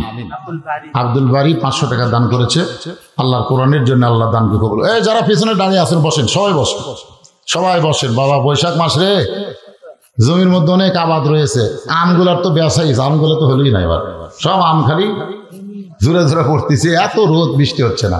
আবার বৃষ্টি তো চাবেন বৈশাখ মাসে, বৃষ্টি তো খালি আসবি না, ঝড় নিয়ে আসবি, জোরে করে কথা ঠিক কিনা? আমরা বৃষ্টিও চাপ পারতেছে না, জমির দিকে ধানের দিকে খেয়াল করে, আবার বৃষ্টি না হলে আমও আটকেছে না, কি করি কোন? তো শরীফুল সর্দার আল্লাহ 400 টাকা দান করেছে, আল্লাহ দানকে কবুল করে, আল্লাহুম্মা আমিন। রুমি মেয়ে মানুষ, মেয়ে মানুষ না পুরুষ মানুষ? মেয়ে মানুষ। রুমি 1 বস্তা সিমেন্ট দান করেছে, আমার মায়ের দানকে আল্লাহ আপনি কবুল করেন। ভাই সবাই মাদ্রাসা সিমেন্ট দিবেন, এখানে হয়তো আপনার বললেন না, লিখে দিবেন। সবাই মাদ্রাসার প্রতি মহব্বত রাখবেন। ইস্তেগফার পড়ুন, আস্তাগফিরুল্লাহাল্লাযী লা ইলাহা ইল্লা হুয়াল হাইয়ুল কাইয়্যুম আতুবু ইলাইহি। আল্লাহুম্মা সাল্লি আলা মুহাম্মাদ, আল্লাহুম্মা বারিক আলা মুহাম্মাদ সাল্লাল্লাহু আলাইহি ওয়াসাল্লাম। আল্লাহুম্মা আমিন। আল্লাহুম্মা আনতাস সালাম ওয়া মিনকাস সালাম, তাবারাকতা ইয়া যাল জালালি ওয়াল ইকরাম। আয় আল্লাহ তাআলা, কঠিন গরমের ভিতরে আল্লাহ তোমার বান্দারা আরামের বাড়ি, ঘুম, ফ্যানের বাতাসকে বাদ দিয়া জান্নাতের বাগানে বসে বসে এই গভীর থেকে গভীর রাত পর্যন্ত আলোচনা শুনেছি। মেহেরবানি করে আজকের মাহফিল আমাদের সকলের হেদায়েতের জন্য, নাজাতের জন্য, জান্নাতের জন্য কবুল করো। এই মাহফিলের শুরু থেকে শেষ পর্যন্ত যত আলোচনা হয়েছে, এর মধ্যে যদি ত্রুটি হয়, ভুল হয়, মাফ করে দিও। এর জাহাদিয়া মঞ্জুর করো সোনার মদিনায়, নবী পাকের রওজা মুবারকে আল্লাহ কবুল করো। তামাম আম্বিয়ায়ে কেরাম, আসহাবে কেরাম, তাবিঈন কেরাম, তাবা তাবিঈন কেরাম, উম্মাহাতুল মুমিনিন, শহীদ শহীদান, জান্নাতুল বাকি, জান্নাতুল মা, পৃথিবীর যত গোরস্থানে যত মুর্দা শুয়ে আছে আল্লাহ সকলের ওয়াফরে হাদিয়া কবুল করেন। আমরা যারা হাত তুলেছি, আমাদের জনম দুঃখিনী মা, আমাদের বাবা যাদের কবরে চলে গেছে, মা বাবার কবরকে জান্নাতের টুকরা বানিয়ে দেন। আমাদের দাদা দাদি, নানা নানি, আত্মীয় স্বজন, আল্লাহ সকলের কবরকে জান্নাতের টুকরা কবুল করেন। এই মাদ্রাসাকে কিয়ামত পর্যন্ত কবুল করে নেন। এই মাদ্রাসার জায়গা দিয়ে, জমি দিয়ে মাদ্রাসার ঘর বানায় যারা কবরবাসী হয়ে গেছে, আল্লাহ মাদ্রাসার ওসিলায় তাদের কবরকে জান্নাতের টুকরা বানা। এই মাদ্রাসার পিছনে যারা ত্যাগ স্বীকার করে, কষ্ট করে, আল্লাহ আজকেও মাদ্রাসায় হাজার হাজার টাকা যারা দান করলে, এমনকি গামছা রুমালের মধ্যে 10টা টাকাও যারা দান করেছে, আল্লাহ সকলের দানগুলোকে কেবলমাত্র জান্নাতের বিনিময়ে কবুল করেন। মাদ্রাসা কমিটির সভাপতি, মাদ্রাসা কমিটির সহসভাপতি, মাদ্রাসার সেক্রেটারি, মাদ্রাসার ক্যাশিয়ার, মাদ্রাসার দাতা সদস্য, আল্লাহ মাদ্রাসার বাচ্চাদেরকে যারা জাগির নেয়, এই মাদ্রাসার সর্বাত্মক আল্লাহ দানের হাত যারা বাড়ায় দেয়, আল্লাহ তাদের সকলকে কবুল করে না।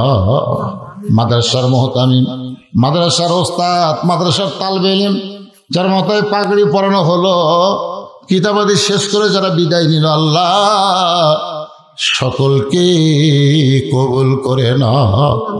পর্দার অন্তরালের মা বোনেরা, ও মা, আপনি যদি নামাজ কম পড়েন, রোজা কম করেন, যদি আমল কমও করেন মা, আর পর্দা যদি আপনার কিতাব মোতাবেক ঠিক থাকে, ওই পর্দার উসিলায় আল্লাহ পাক ফাতেমার সাথে আপনাদের জান্নাত দিয়ে দিবে। মায়েরা, ভারতের চ্যানেল স্টার জলসা জি বাংলা দেখবেন না, 5 ওয়াক্ত নামাজ আদায় করবেন, স্বামীর কথা মতো চলবেন, পর্দায় থাকবেন, 8টা জান্নাতের যে কোনো দরজা দিয়ে আল্লাহ আপনাদের জান্নাত দিয়ে দিবে। আল্লাহ আমার মা বোনদেরকে কবুল করো। আল্লাহ আমি অসুস্থ, আমার মতো যারা অসুস্থ হাত তুলেছি, সুস্থতার নিয়ামত দান করে দাও। আল্লাহ কে কেউ নিয়তে আমিন আমিন করতেছে, আল্লাহ কবুল করো। আমার ভাই ইলিয়াস বড় ভাইকে আল্লাহ তুমি কবুল করো। অনেক আলেম ওলামা হাজী সাহেবরা এসেছেন, মুরব্বী এসেছেন, যুবক কচিকা আছে, আল্লাহ সকলকে মাফ করে দাও। আল্লাহ আল্লাহ 5 ওয়াক্ত নামাজ আমাদেরকে জামাতের সঙ্গে আদায় করে দাও। আল্লাহ ফিলিস্তিন মুসলমানকে আল্লাহ তুমি হেফাজত করো। তুমি কোরআনে তাব্বাত ইয়াদা আবি লাহাব ওয়া তাব, তুমি আবু লাহাবের হাত ধ্বংস চেয়েছো। আল্লাহ আজকে ইহুদিরা তোমার ঘরকে দখল করতে চায়, মুসলমানদেরকে হত্যা করে। আল্লাহ ইহুদিদেরকে পৃথিবী থেকে, পৃথিবীর মানচিত্র থেকে তুমি ধ্বংস করে দাও। আল্লাহ আল্লাহ আজকে যারা আহত অবস্থায় ফিলিস্তিন হাসপাতালে, তাদেরকে সুস্থতা দান করো। যারা চলে গেছে দুনিয়া ছেড়ে, শাহাদাতের মর্যাদা দিয়ে দাও। আল্লাহ গোটা পৃথিবীর সমস্ত মুসলমানকে কোরআন বিজয়ের আন্দোলনের সৈনিক হিসেবে কবুল করে নাও। সুবহানা রাব্বিকা রাব্বিল ইজ্জাতি আম্মা ইয়াসিফুন ওয়া সালামুন আলাল মুরসালিন ওয়ালহামদুলিল্লাহি রাব্বিল আলামিন। ওয়াজাল আখিরাতি কালিমাতুন ইনদাল মাউত লা ইলাহা ইল্লাল্লাহু মুহাম্মাদুর রাসূলুল্লাহ সাল্লাল্লাহু